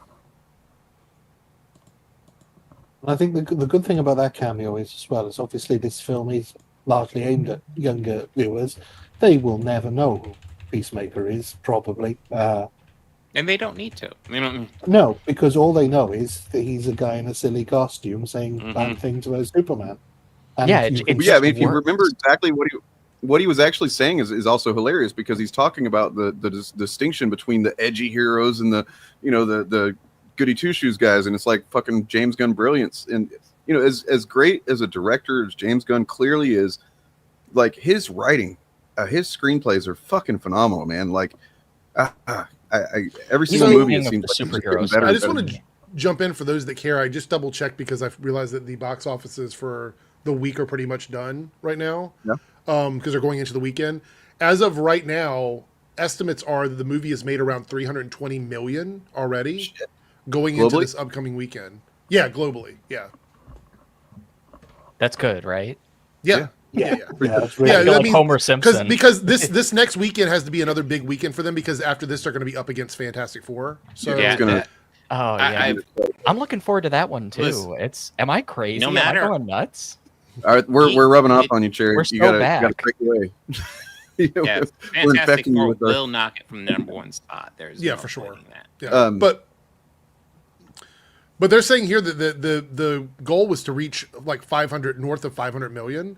If they're at 320 something now, whatever it is, with they're gonna do it. Estimate, they will. If this weekend is they said it's like a 55% drop in ticket sales, which is crazy. That's a very good drop. That's actually very good drop for Supergirl movie. So I mean, I think it will reach the 500 million by the end of this weekend, which is what they really want the movie to do. So but anybody that's not aware, anytime you see these chuds being like, "Oh, it had a 67% drop, a 72% drop," that's most movies. Like the vast majority of movies have that after opening weekend. That's why they focus so much on opening weekend. Yeah. Okay. That's a big thing with Marvel too, because Marvel, like the big thing with Marvel is like they get people out to the opening weekend because they don't want to get spoiled, so they rush out to opening weekend, and then they've already seen it, so they don't have to go watch it again. You know. Just to throw up the overseas department here to address the international box office not doing so well. Actually, it's if you look at the percentages, it's pretty much in line with what you would expect for a first superhero film.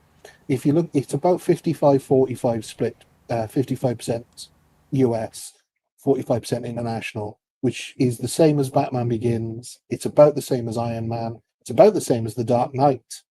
There's severe outliers with like Avengers Endgame, I think, did 69% of its money overseas, which is insane. But it's not underperforming internationally as much as people might think. I think they were expecting 100 and it got 95. So yeah, it's not a big deal. Yeah, if anybody in the chat's on the fence about it, I don't really like superhero stuff, and this is one of my favorite superhero films ever. Like I think I like this more than the older Batman films. You're almost guaranteed to walk out with a smile on your face. It crushes. It's crazy how good it is. Here, I'll go ahead and show this off because I know like they were talking about how it was underperformed, how it did well domestically, but underperformed internationally. However, it looks like maybe it's switching because looking at the numbers as the week has gone on, the international numbers have actually taken over the domestic numbers. Oh, they're a little bit started higher getting now. wind of how good it is, I guess. Yeah. Well, not only that, but there's other things going on in the rest of the world as well. Don't forget. For example, we had a heat wave this weekend where it was hotter than hotter than it's ever been. I think this certainly this year, hottest days this year, and people don't like to go to the cinema during the heat wave. Plus, it was the Wimbledon final this weekend. Plus, the Women's Euros, so it's become a pretty big tournament all over Europe. So there are reasons why, and those are just the things that I know of in the UK. So it's possible that people were waiting until they had time, and that they will even out. But there's also staggered release schedules all over the world, so that impacts it too. I think I have to be honest, like, so that people, if you're an old head, you probably know that like in the old days of like the bread tube stuff, H Bomber guy was making a lot of videos, like a lot of smaller videos, and he had one that he made forever ago about the people burning their Nike shoes over Kaepernick and the Gillette throwing the Gillette razors out and all that stuff. I mean, same as it ever was, really. But he says something in that video that I was thinking a lot about, because I probably wouldn't have I waited like, when did the Batman come out? Like 2022? Yeah, I think. Yeah. Right. And like I waited at least like a year and a half, if not like 2 years, to see that. I was just not mobilized for it. But I saw this like week of, I think a lot of like the rage baity content about it was part of why I did it, because I was like, dude, this kind of like this is making all the right people angry. I saw an Israeli on Twitter have like a seething meltdown about it because Gee, I wonder like, why. yeah, his read of it was that it was like anti like Israel. I think it's mostly just like anti-international violence, but I Right. repeat myself. Yeah. Like anti, larger fucking well-off country bullying the fucking poor neighboring country. It's anti-soldiers killing children, so maybe he's right. Like Superman has this bold woke stance of being anti-genocide. Yeah, just like, hey, maybe you shouldn't kill unarmed civilians and children. Maybe that's Superman, back off, buddy. Woke motherfucker. Superman gives where he's like, I'm just as human as anybody. That goes so hard. Like it's well done, but like also Superman. It's crazy. Yeah. Yeah, Well, I and think by the way, I want to make videos about this film. Like I'm actually mobilized about this. But one of the things that I want to do is I want to make a video about the Ben Shapiro review. Because I know we made fun of it on the Shillcast when he was doing like the response to the teasers. His review is fascinating. He dunks really hard on the portrayal of Ma and Pa Kent. He says they live in like a crappy house. It's like a normal farmhouse. Yeah, it's actually kind of nice. Like they have a lot of nice stuff there. Right. That they have like a big field by their house. That, you know, he sits on a bench next to his father. You know, it's a nice place to live. I think my stepmother's parents are from.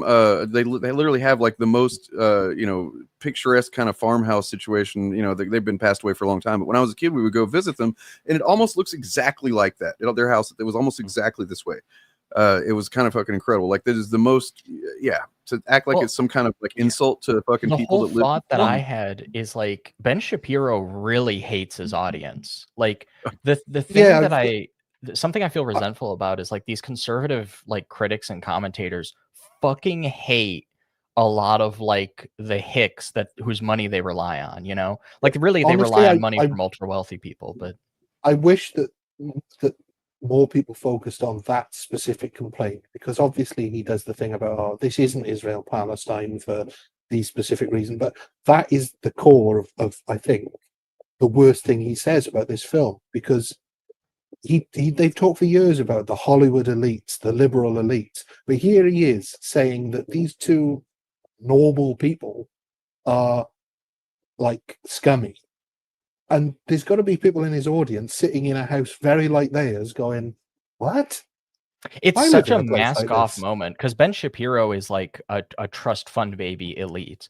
I've seen that video that he shared back in the day. It was a video of his sister like singing, and it's supposed to be like casual footage, but the house that she's in, for most people, that's what they think mansions look like. I think people who don't have that much money couldn't possibly imagine how lavish rich people have it.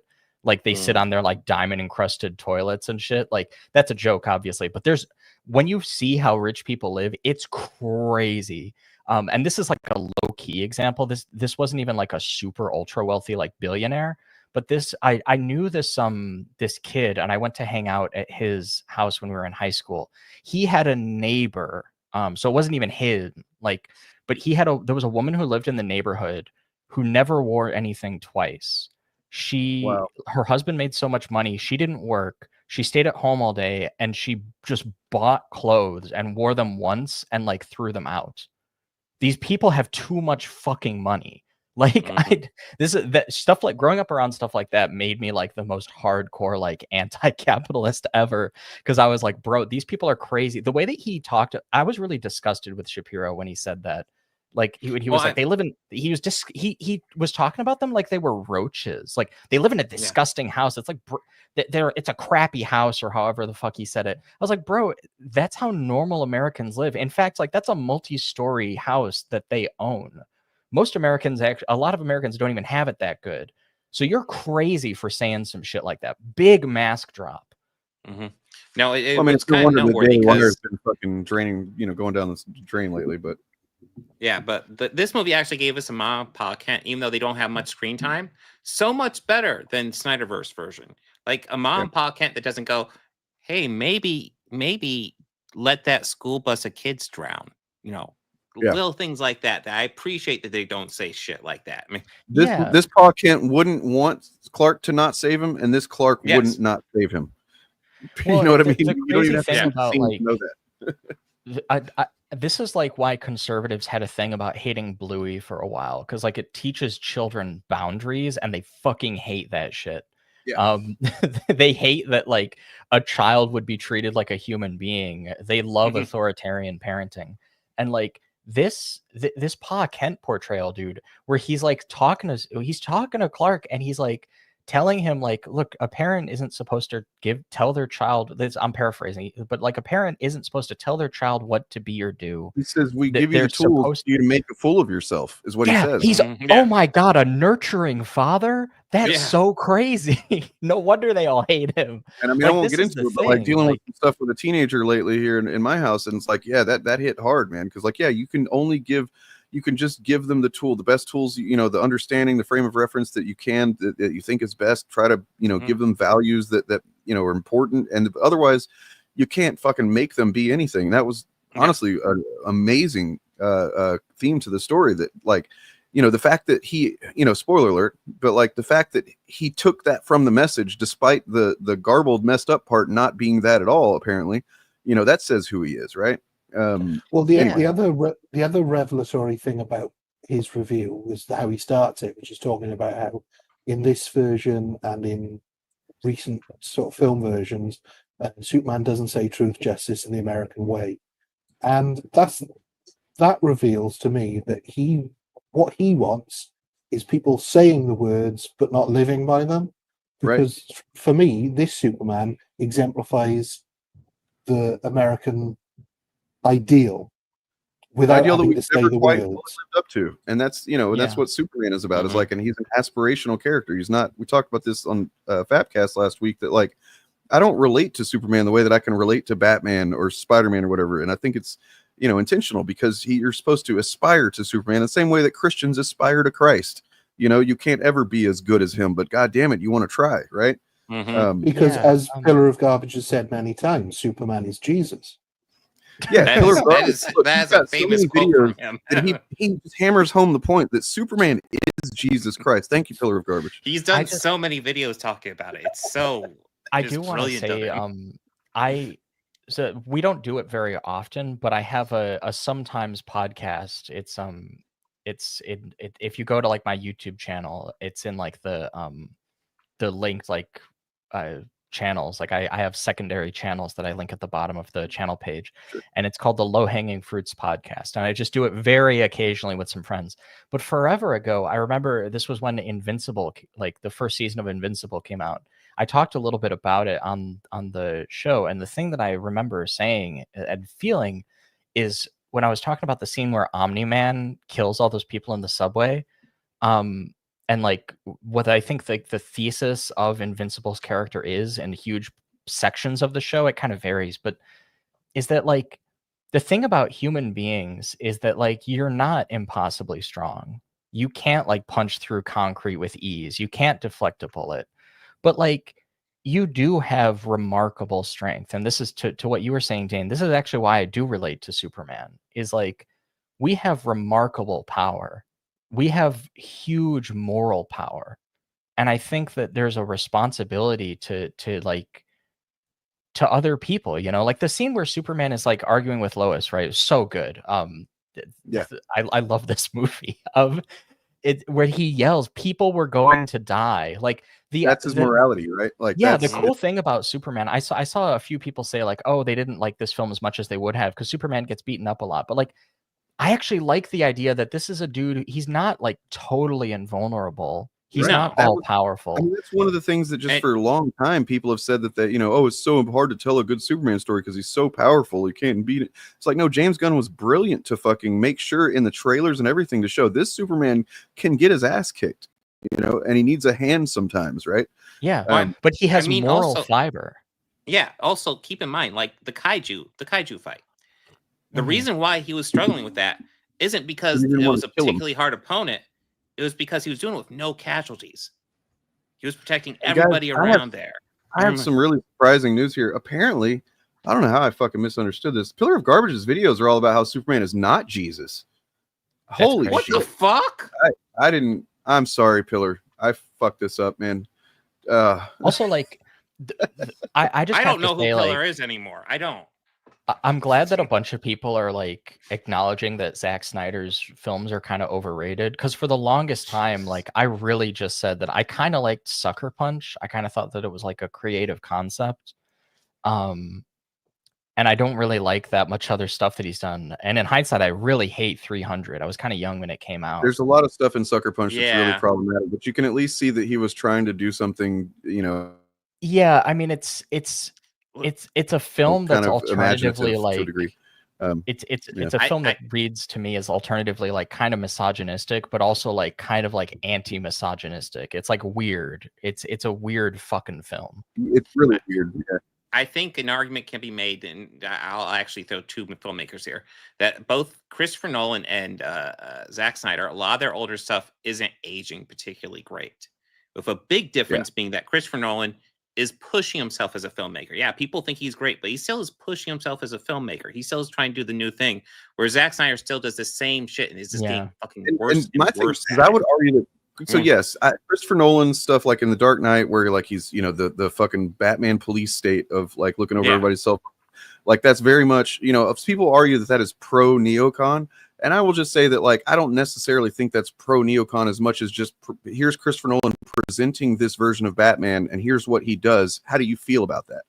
And that's maybe that's a cop out, but that's kind of how I see it even whenever I watch it back these days. It's more like he's just presenting this and not advocating for it, right? Ironically, like Dark Knight Rises is more accurate to the idea of like a Jesus superhero than Man of Steel is. Man of Steel has a lot of Jesus symbolism, but it's a really kind of stupid and evil version of Jesus because it's like the thing about like Dark Knight is that like it's first of all he literally ascends in the film, but he also like the idea of Batman is sacrificed. Jesus, I don't know if people know the story of Jesus.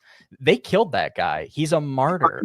That's why he's supposedly like the height of moral, like Christian morality. Holds martyrdom up as like a kind of a big deal. So like I had got to the last chapter yet. Shit, guys. The zenith of Superman's Jesus moment is that he kills, not that he dies in Man of Steel. Whereas like actually Pa Kent in that film is more of a Jesus figure because he's all about like he sacrifices himself. Like it's just dumbest crazy. Reason. Just saying. Yeah, it seems like weird maybe being rated by size audience, and if so, then welcome. Thanks. Yes, welcome indeed. Whoa, I yeah, don't know definitely. Who this guy is, but hey, I'm glad we're talking about this because Zack Snyder, like by all accounts, seems like a really nice dude. I have nothing like bad to say about him personally, but he has made several films that I watch and I was like, this is genuinely like quasi-fascist. Like confounding. It's fucking confounding some of the choices he makes. He's very pleasant. I think he's very earnest, but he's also very politically naive. I don't think he's very clever politically in sort of in art or in life particularly, because I know he wanted to make the Fountainheads because I think he's a big sort of Ayn Rand fan without and really sort of understanding the full extent of that sort of the idea. Because I don't know if you guys know the band Rush very well, but they got a bit randy in a way. They thanked Ayn Rand for one of their albums, but that's because they were also, I think, politically naive, and they saw the positive of what she said and ignored all the selfishness. When life is going great for you, it's really easy to see what she's saying is having some kind of fucking merit, right? Like, I think it's also one of those things where it's like I feel like if you're a kid and you're into Ayn Rand, it's probably just a phase. If you're older and you're into Ayn Rand, then you probably don't even know what you're talking about. Like you probably haven't really delved into it or thought about it anyway. Somewhat, because it's like her shit's garbage. I will say, like, if you were gonna do a film where Superman is Jesus, it would have to be like the death of Superman. Like that's the only thing I can think of. Because again, like the whole thing, the whole thing about Jesus is it's like redemption through he redeems other people through through personal sacrifice. And like, just saying, Zack Snyder did that and it sucked. Well, like the version of that we got from the Snyderverse, that version of Jesus Superman, like they do kill Superman later on. But it's weird because like Man of Steel is like the Superman is Jesus like thesis statement of that version of like the DC universe. And it's like the big moment for Superman in that film is he kills Zod. And that's like it's first of all, the just other like big moment is reiterating the Dark Knight, like he allows his father to die. That's the other one. Yeah, but like that's I think that he in that scene it sets it up like he's doing that because he's told. In the scene where he kills Zod, he's doing it because he feels like he has to. Like it's an affirmative choice. Yeah. And I remember when that film came out, like I think there was like a Zack Snyder interview where he talked about like being interested in the idea of like putting Superman in the situation where he would have to kill. And I'm not against that. I'm not against it at all, but like actually fucking explore it instead of what should have been written better, because like I mean they'd already showed that they've shot laser eyes at each other already at that point, and it shows that it doesn't penetrate their skin. Therefore, he had his hand right there. He could have turned his head, put his hand over his eyes, flown up straight up in through the ceiling, and gotten him out of there. Anything.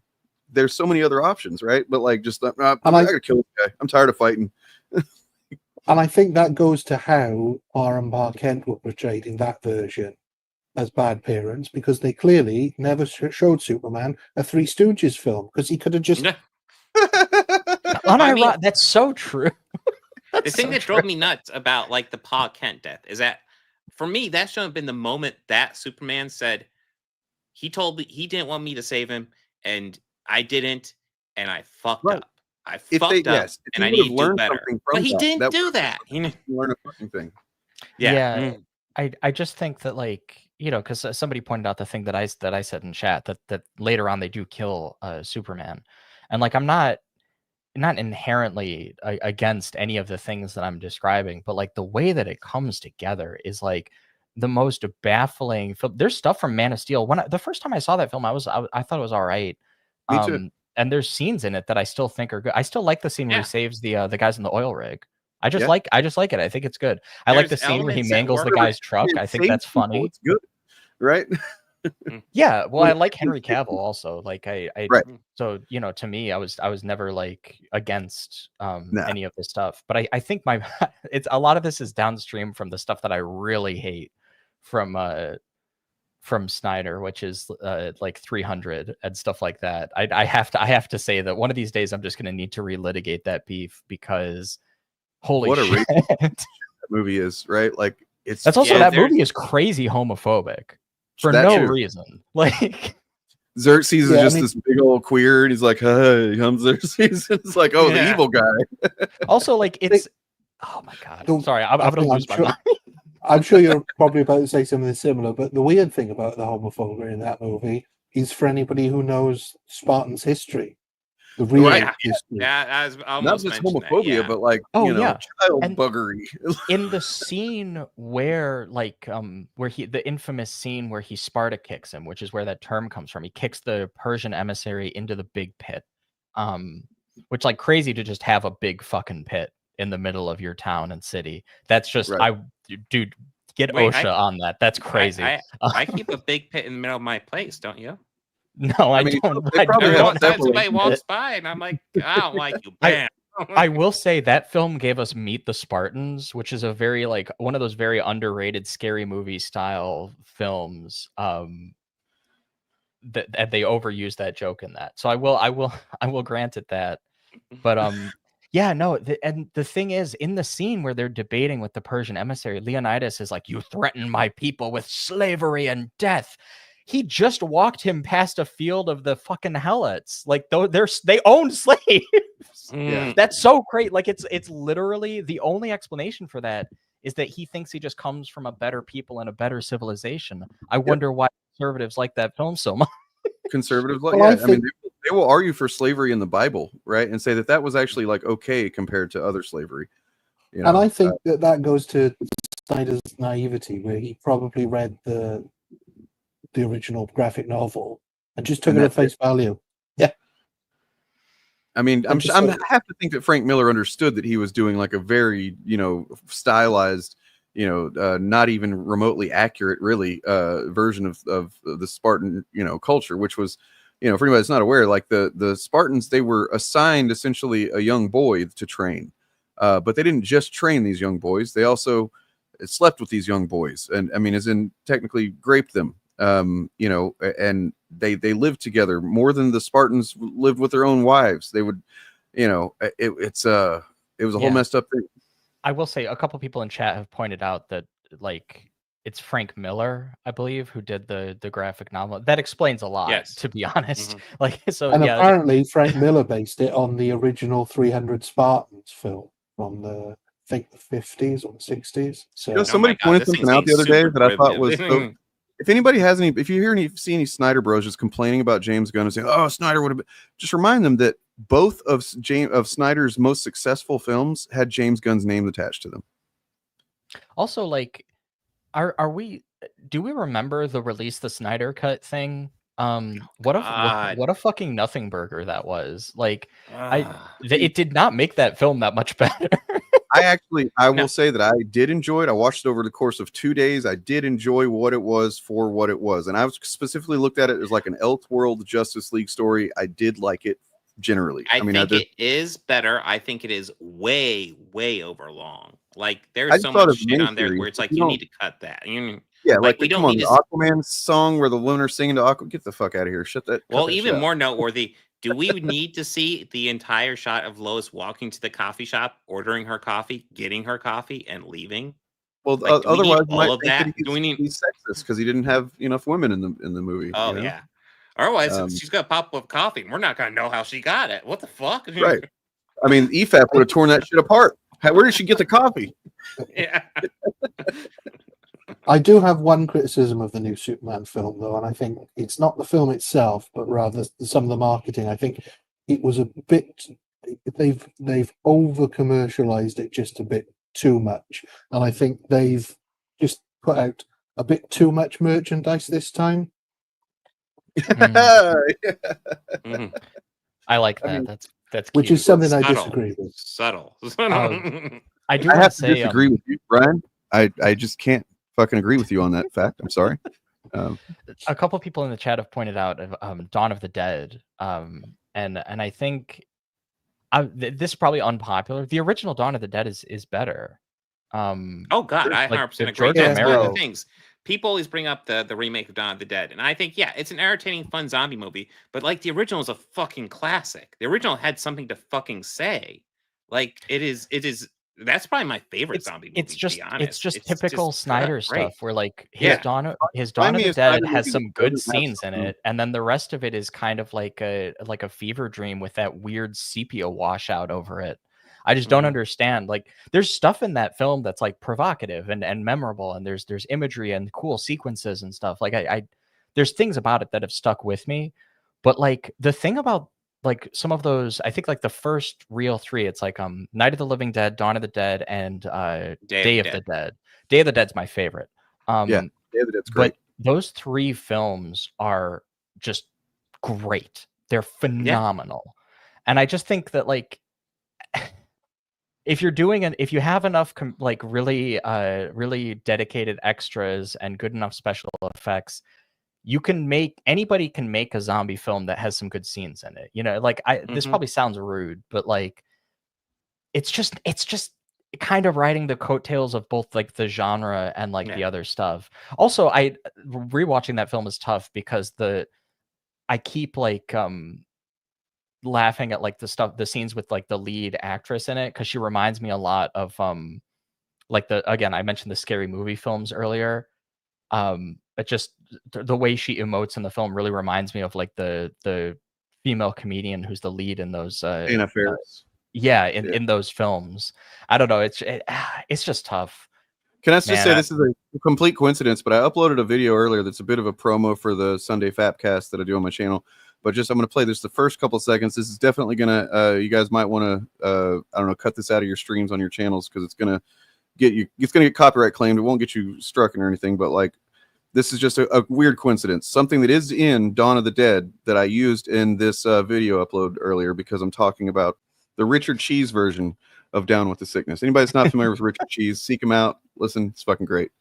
But I was going to say what you will about George A. Romero. He's not a perfect filmmaker at all, but he understood that like zombies are perhaps the least interesting part of a zombie movie. Yes. It's way more interesting to explore what humanity does in that situation. I would say that superhero films are in much the same way. Like, I mean, not to say that they're the least interesting part, but like you can use superhero the trappings of a superhero film to tell a great story about something completely different. And I think the best ones are off of that. Superman being a good example. Although it is a great story about Superman, it's also a great story about, just not being a piece of shit to people. And, basic human empathy. Right. Yeah. I think part of my negativity on that one film, on Snyder's Dawn of the Dead, is that I just feel very like there's so much zombie stuff. I got to do a video about this at some point. I've been like, I've got the research material for a really good like zombie video, but I just have to make it. Like the thing about that genre is that it is so populated for good reason. But what that also means is that like, a lot of the stuff in that film, it's like action sequences, the stuff with the zombie. Yeah. The great memorable scenes from the George Romero zombie films aren't just they're not really action sequences. Even the ones where like people are shooting zombies, the majority of them that are really memorable, they're memorable because like you see somebody die in a really gruesome way, but the camera like doesn't cut, like you're just watching. Like and the inevitability the of guy in Day of the Dead that gets torn like it's one of the most memorable, like especially I saw it way too young probably. Oh dude. And he gets torn in half and it's gruesome as fuck, but it's also that guy is a piece of shit. And you're like, all right, cool. So all three of those soldiers in the ways that they die, Jump in here for a second. I have to jump out. I've been back, but then I had to go out and then I came back again. But I have to jump out of here. So anyway, I have to go to work. So I will I'll catch up with everybody later. I meant to talk to you, Eric. Maybe we'll have to talk. I was in the comment section of that one video. I saw you pinned that comment from me. The replies to that comment are very funny. I wanted to they are. I have to go through and read them a little bit later. Everybody, if you're not subscribed to Eric Debunks, he just hit 5,000 subs, but there's no reason to stop now. Keep that shit going up. Go subscribe. Yeah, shout out. Let's do it. Yeah. He's linked in the description. Thanks, everyone. Have a good day. Everybody in my chat, be good or you're going to get timed out, and then I have to come through and find out if I want to let you talk again. So anyway, see everyone later. Bye. Later, man. Answering a question in the chat, do Deadites count as zombies? Here's the thing about zombies. Because the original utility of the film is like the Haitian context of it. So in my opinion, like people say, oh, the Resident Evil stuff isn't zombies, or like this or that isn't zombies. They say about what's that? 28 Days Later. They just had another film in that series. They say those are infected, not zombies. It's all fucking zombies. It's the archetype. The zombie's an archetype. That's the thing. I don't really think of Deadites as zombies I because don't they think function Deadites very are differently. Because the physics, the rules are completely off there's no rules really for Deadites. They can basically turn into whatever, they do whatever. If you want to talk about 28 Days Later and 28 Years Later and call those zombies, I'm with you because they function the same as zombies, even though they're technically not dead. They're infected. They function as zombies. But Deadites do not function that way at all. They're just whatever the fuck. Basically be saying that like the thing from the thing is a zombie because you can cut that thing up in all kinds of various ways and it's still going to keep coming at you. Deadites are the same way. Yeah. Right? Like there's no like, oh, just destroy the brain or whatever. Okay, well, it'll grow a new brain in its asshole or something because it's possessed by evil. It doesn't matter. What I want to say about that is like and I'm not as familiar, so like about the mechanics of it, I can't really say that much. But what I would reference is the 1932 film White Zombie. If you look at stuff like that, I think the older concept of the zombie was a lot more open. Now we have like very specific from sort of the Haitian cultures are more like the ones in 28 Days Later, where they're not the undead risen from the grave necessarily. They can be dead, brought back to life, but they can also be just people hypnotized. There are some super chats as well that we have missed. If you want real quick, as far as zombie movies, I just want to say one thing, and if you've seen this movie, you're a hero, and I love you. It goes under different names depending on where you see it or whatever. But it's Peter Jackson's film, Dead Alive, or alternately called Brain Dead. Excellent fucking zombie movie. And it is wow, it is a good one. You talk about some gruesome, gross, hilarious gore that if you want to see something that'll make you like gag and laugh at the same time, just watch that movie. I kick ass for the Lord. I kick ass for the Lord. If you want to see something newer that, you know, zombie adjacent, 28 years later, really fucking good, really fucking different, really. So yeah, we got a few super chats that I guess I missed a couple of them. So there's one from Sean, maybe my channel, I'm guessing. $5. Do you think the engineer and mention of Planet Watch, Stormwatch, a hint of other Wildstorm characters? I mean, well, he had said that they'd announced they were going to do a Stormwatch thing, which I think maybe is taking different shape to something. I think maybe I heard it was going to be an animated thing now. I might be wrong on that. Yeah, because I know obviously the engineer it was supposed to be in the Authority movie, but to be what James Gunn is saying, his mantra for this is, despite what they might announce, that might change if they can't get the script right. So, yeah, I mean that's great. Instead of just saying we're going to do this no matter what, right?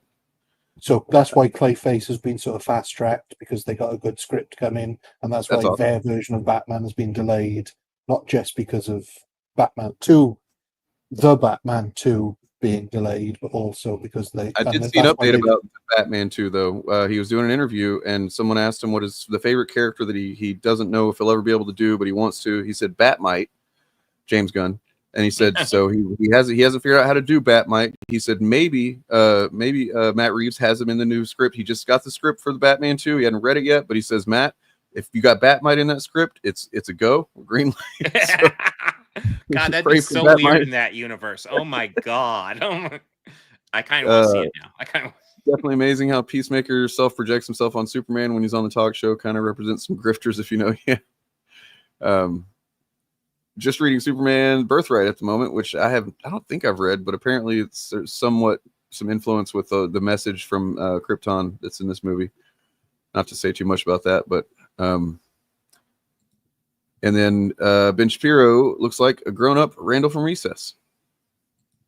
I guess I don't know what he looks like. So I think we're too old. I think we're a few years too old for Recess. All right, but thank you for the 5. Was that pounds? What is that? Euros. That's euros. I'm imagining from the name. Thank you. And I'm imagining from the name he's probably Irish. So thank you. If you are, if you're not, then you've got an Irish surname. Yeah, so I think that's news, but yeah. Because they've cancelled the Sergeant Rock film because they couldn't work out the script. So I think I'm happy with whatever they put out. Keep putting out good films. That's all. Yeah. I don't care which ones come. I know some people, I saw someone saying where Creature Commandos fits into the timeline for Superman. And I'm like, I don't care. Yeah. Well, I mean, clearly, like this, Superman takes place after Creature Commandos. I would think this is as far as like Rick Flag Sr.'s journey, right? Well, yeah, probably. But to be honest, I don't care about that sort of thing. It really doesn't matter. Like it doesn't affect my. I don't know, and it doesn't fucking matter. I know who Rick Flag Sr. is based on Creature Commandos. I kind of generally know what he's about, and that helped a little bit with informing the character in the movie. But still, I don't think I would have lost anything if I didn't know anything about him. Right? So yeah. I feel like the age is a little bit weird for being Rick Flag Sr. Is that just me? Maybe a little too young. Potentially. I'm not. It's more obvious in this film because I did see that Frank Grillo said that he was supposed to have grey hair like he did in Creature Commandos, but he had just come off a TV show where he had to have black hair, so that's why he looks significantly younger with the dark hair. So I think we'll see him go grow. Don't have technology yet to do that, I guess. I don't know. Well, I think they want to stay away from altering any hair on the head for any Superman project. Right? Yeah. we learned a big lesson. You know what? They just need to have it like once the Superman movies kind of play out, they get like 4 or 5 sequels down the line, and then the diminished returns.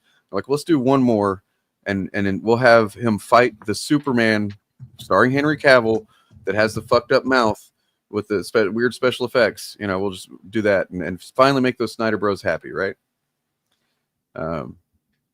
Yeah, and have Batmite in there too. Why not? Is he close to 60? But I mean, yeah, I guess so. And I guess what's his name's probably. I would think he's close to 45 though. Like, yeah, he's think not. what I think he's only about 11 years older than Joel Kinnaman. I think. You know, stranger things have happened, but you know. Well, yeah. And I mean, Sean Connery played Harrison Ford's father, and there was only a 12-year difference. So, you know. That's crazy. Wow.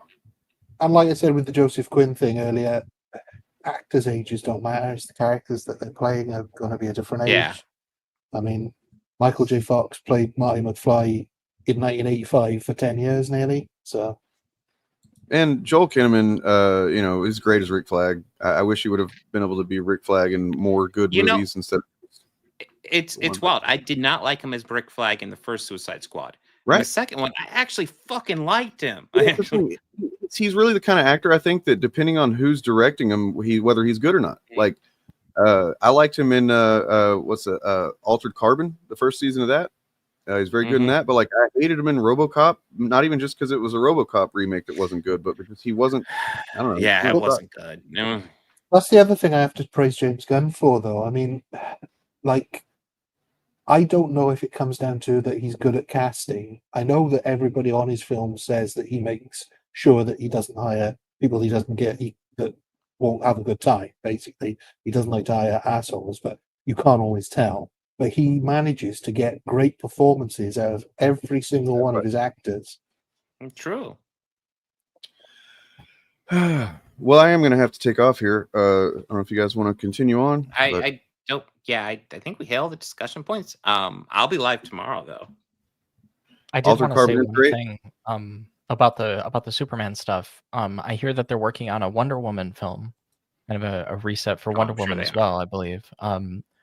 Which is going to be even funnier. The meltdowns around that are going to be conspicuous for no reason. Maybe this is just like, I don't know, wishful film, but it seems like James Gunn specifically just jettisoned Gal Gadot from like, you're not like, go back to fucking fantasizing about murdering kids or something. You're not going to be Wonder Woman, you know? I don't even understand, like Gal Gadot. Okay. Like it is a little odd that she was, sorry, not to be all Will Jordan about it, but like she was a model, right? Like, yes. You know, but also I would never impugn her work in the thing that she knows how to do, but I had never seen her in anything before she was in some of those bigger films, and everybody was like, "Oh, this woman just can't act." James Gunn, no. Like, no. No. I just don't. I don't know. Like, I don't even know. I'm looking for this right now, actually, about that, because I could have sworn she had said something about the Israel-Palestine conflict, because she did serve in the IDF. Right. Yeah. And I remember she spoke out when October 7th happened. Didn't she say something in support of Rachel Zegler, who spoke in support of Palestine? Yeah, that whole situation was weird, despite what the church might have against Rachel Zegler, which is completely unfounded. Last I heard, she was fairly Zionist. Gal Gadot is Israeli and was in the IDF, but then everybody in Israel is, because everybody is, so I think she's been fairly quiet on the subject. I think she has said some things, like you said, after October 7th, she said some things. I think she's been relatively quiet considering her position. And Rachel Zegler was very. There are people who are from Israel who have not been quiet. Natalie Portman has been vocally anti-Zionist. So it's, I don't know. She's weird, and she seemed to get along with Rachel Zegler. Gal Gadot. Yeah, despite all the things that Zegler said that was not even pro-Palestine. I just think this is pro-human. The thing she said. Yeah, Gal Gadot didn't. There seemed to be no animosity between them. Listen, I'm not asking that. I'm not asking that you worship Palestinians and everything they do. Yeah, I understand they're kind of, they're kind of a country behind the times, probably because they get bombed a fucking lot. But regardless, all I'm asking is that you don't support children getting fucking murdered. Right. Yeah. I mean, I know it's a big. That's about it. Ask, I know. And that was the other thing. Just before we go, I wanted to say about Superman is that I think what it really captured was that for years we've had excuses for murdering and going to war and killing and all of this nonsense, and it's complicated, there's nuance and all this. And I really like the fact that James Gunn, through the words of Superman, said it's not complicated. Don't do things that will kill people. And it's as simple as that. Stop killing people. I don't care how complicated it is. Do all the complicated stuff that doesn't involve killing people. I mean, believe it or not, man, not everybody on this stream is just the gays, but that's okay. Like, here's the thing. We can be pro, people being who they want to be and being who they are and living, whether they're queer or not. But like, also we can be pro not killing children just because they happen to belong to a country where they're a little bit not tolerant of gay people. Like, it's possible to hold two thoughts in your head at once if you're not a fucking retard. Bye. I mean, lots of people, like, you want to bring up the Palestinian educational system. There's all types of these criticisms, but it's like, yeah, part of that is that they're constantly attacked by the Israelis. There's no way for them to progress. People act like this is a war between two powers. That's just not true. No, like Palestine barely even controls like its own amenities, like the water and stuff. Like that was the thing, is like part of this genocide has been like Israel shutting that stuff off, and like, which you're not there's allegedly supposed to be things like international law. There's certain things you're not supposed to do to people. And to me, like the thing that's conspicuous about this is like, I think actually Gal Gadot has referred to it as a war. I'm not exactly sure. But I know that when it was the Sunday after October 7th was a Saturday, and then the Sunday after, the next day, she posted and she talked about like the hostages and the Israeli victims of the attack, and she said, "I stand with Israel, and you should too. The world cannot sit on the fence when these horrific acts of terror are happening." Since then, we're coming up on like 2 years of the fallout around that, and to me, like the thing that's conspicuous is like, the second an attack happens against Israel, it's condemned, but then everybody goes silent, And like the crazy thing as well is like, there were Israeli news organizations that reported that some of the Israelis who were killed by the IDF. Where's the accountability? Well, I mean, the fact is, when you turn on the news and you look at any kind of report about this, you're not seeing two sides firing at each other. That should be a big fucking giveaway. You know what I mean? You're seeing one side bombing another side, and you're seeing one side that they're non-combatants are screaming in anguish as they're carrying their children's fucking parts in bags. You know what I mean? That's what you're seeing, and that's just because it's genocide. Yeah, it's upsetting. And apologize once again. I let that guy get to me, and I used the naughty word. I shouldn't do that. But tomorrow, I was just trying to line things. Yeah. Line things. I was going to escalate. There's comic books to vote on, guys. Comic books. They're fun. I was just going to say, you cannot use Palestine's backward attitude to LGBT issues as a stick to beat them with, unless you use it as a stick to beat all countries with those issues, countries that are currently US allies. Right. Like, the whole thing there is I don't want people to die, even if they generally don't fucking think that people I care about are worthy of living. Believe it or not, the only people that I would want to die is someone who I'm actively having to prevent from killing somebody that I've it's so stupid because like speaking as a queer person, like this is the thing that really gets to me about a lot of like the anti-queer stuff that I've seen from like political Zionists who have tried to use it to like attack like Palestinians and do pro-Israel apologetics. The thing that really gets to me about that is like, the problem is conservatism. Our conservatives are like that. Their conservatives are like that. Conservatives are just like that. They're just evil. So, like, yes, conservatives who have power, right-wingers who have power in Gaza, which, by the way, Hamas is not the government of all of like Palestine. They're not in control in the West Bank. Nope. The Palestinian Authority is, and Hamas barely controls Gaza. They're like practically insurgent. They haven't had an election in like over a decade. There are people who have grown into adulthood without getting to vote in an election there. So acting like this is just how Palestinians think, I mean, is of course like another like nationalist lie. But like, Israel isn't that pro-gay, you know? Like it's crazy. They maybe don't have like institutional rules for like throwing people off of buildings or whatever, but like, you know, yeah, they're not. It's absolutely crazy to think that just because some part of the world that is experiencing turmoil isn't up to speed with where we think they should be, that we should just fucking write them off and let them die. Is like, that's actually just almost as or just as insane as the people who want to kill Palestinians just for being Palestinians.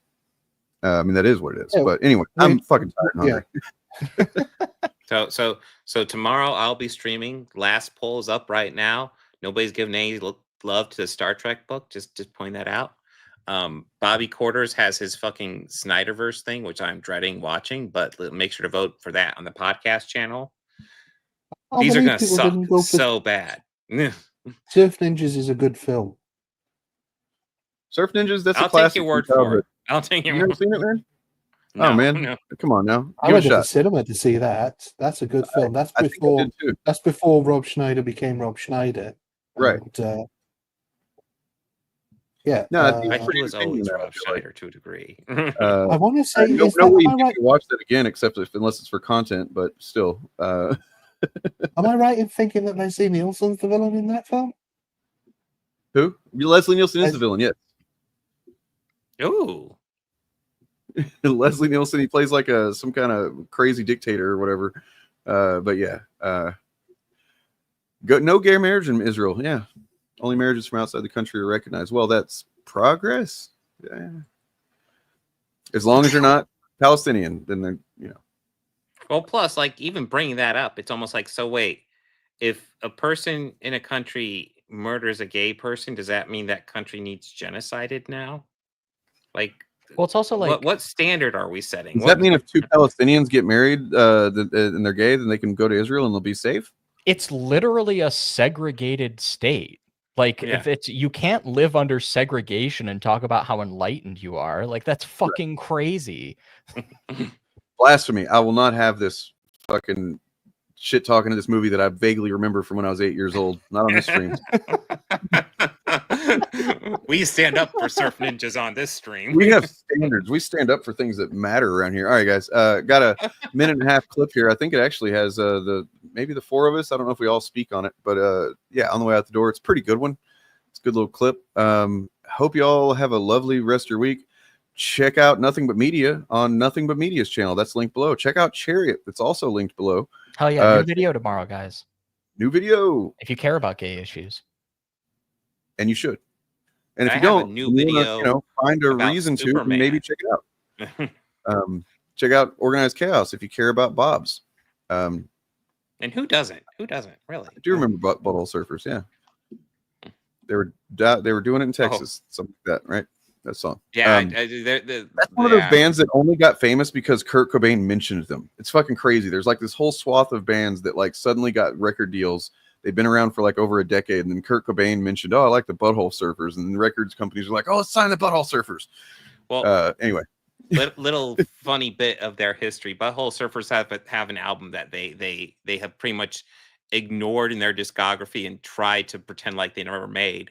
And the reason why is because the producer on that album was Kid Rock.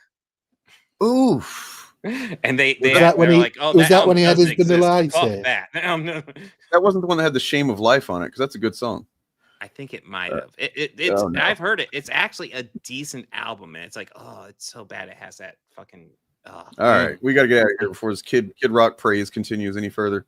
Yeah, check out all the channels below, and subscribe to all of them because they're all great. And here's some more content on the way out. Please subscribe whatever channel you're watching.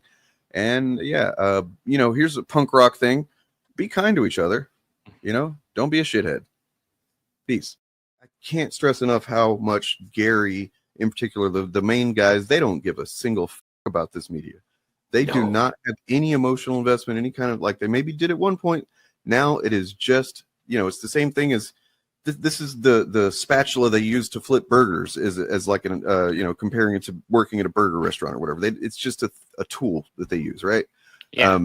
And the only thing they care about this media is how they can exploit it for outrage, and that is it. And in fact, us talking about this and spending this much time on it's actually unfortunate and frustrating, because we're trying to reach the people that they've fucking poisoned, or at least filter, some people that might fall into that content. But the main thing is that they're doing this to distract from the first thing that we talked about today. That's what they've, one of the, other than radicalizing people to the far right, the other purpose of it is to distract people's brains, so that, how we talk about how they don't have any information about whatever's going on politically. Part of that is because they're filling their brains with this garbage. It's a distraction because their fans are going to be hit by these real world political issues. And I think they're too stupid to realize that if their fans have got less money, and if their fans are dying off or are deported or are made sick by this or poorer by it, they will lose money. They're too stupid to realize that.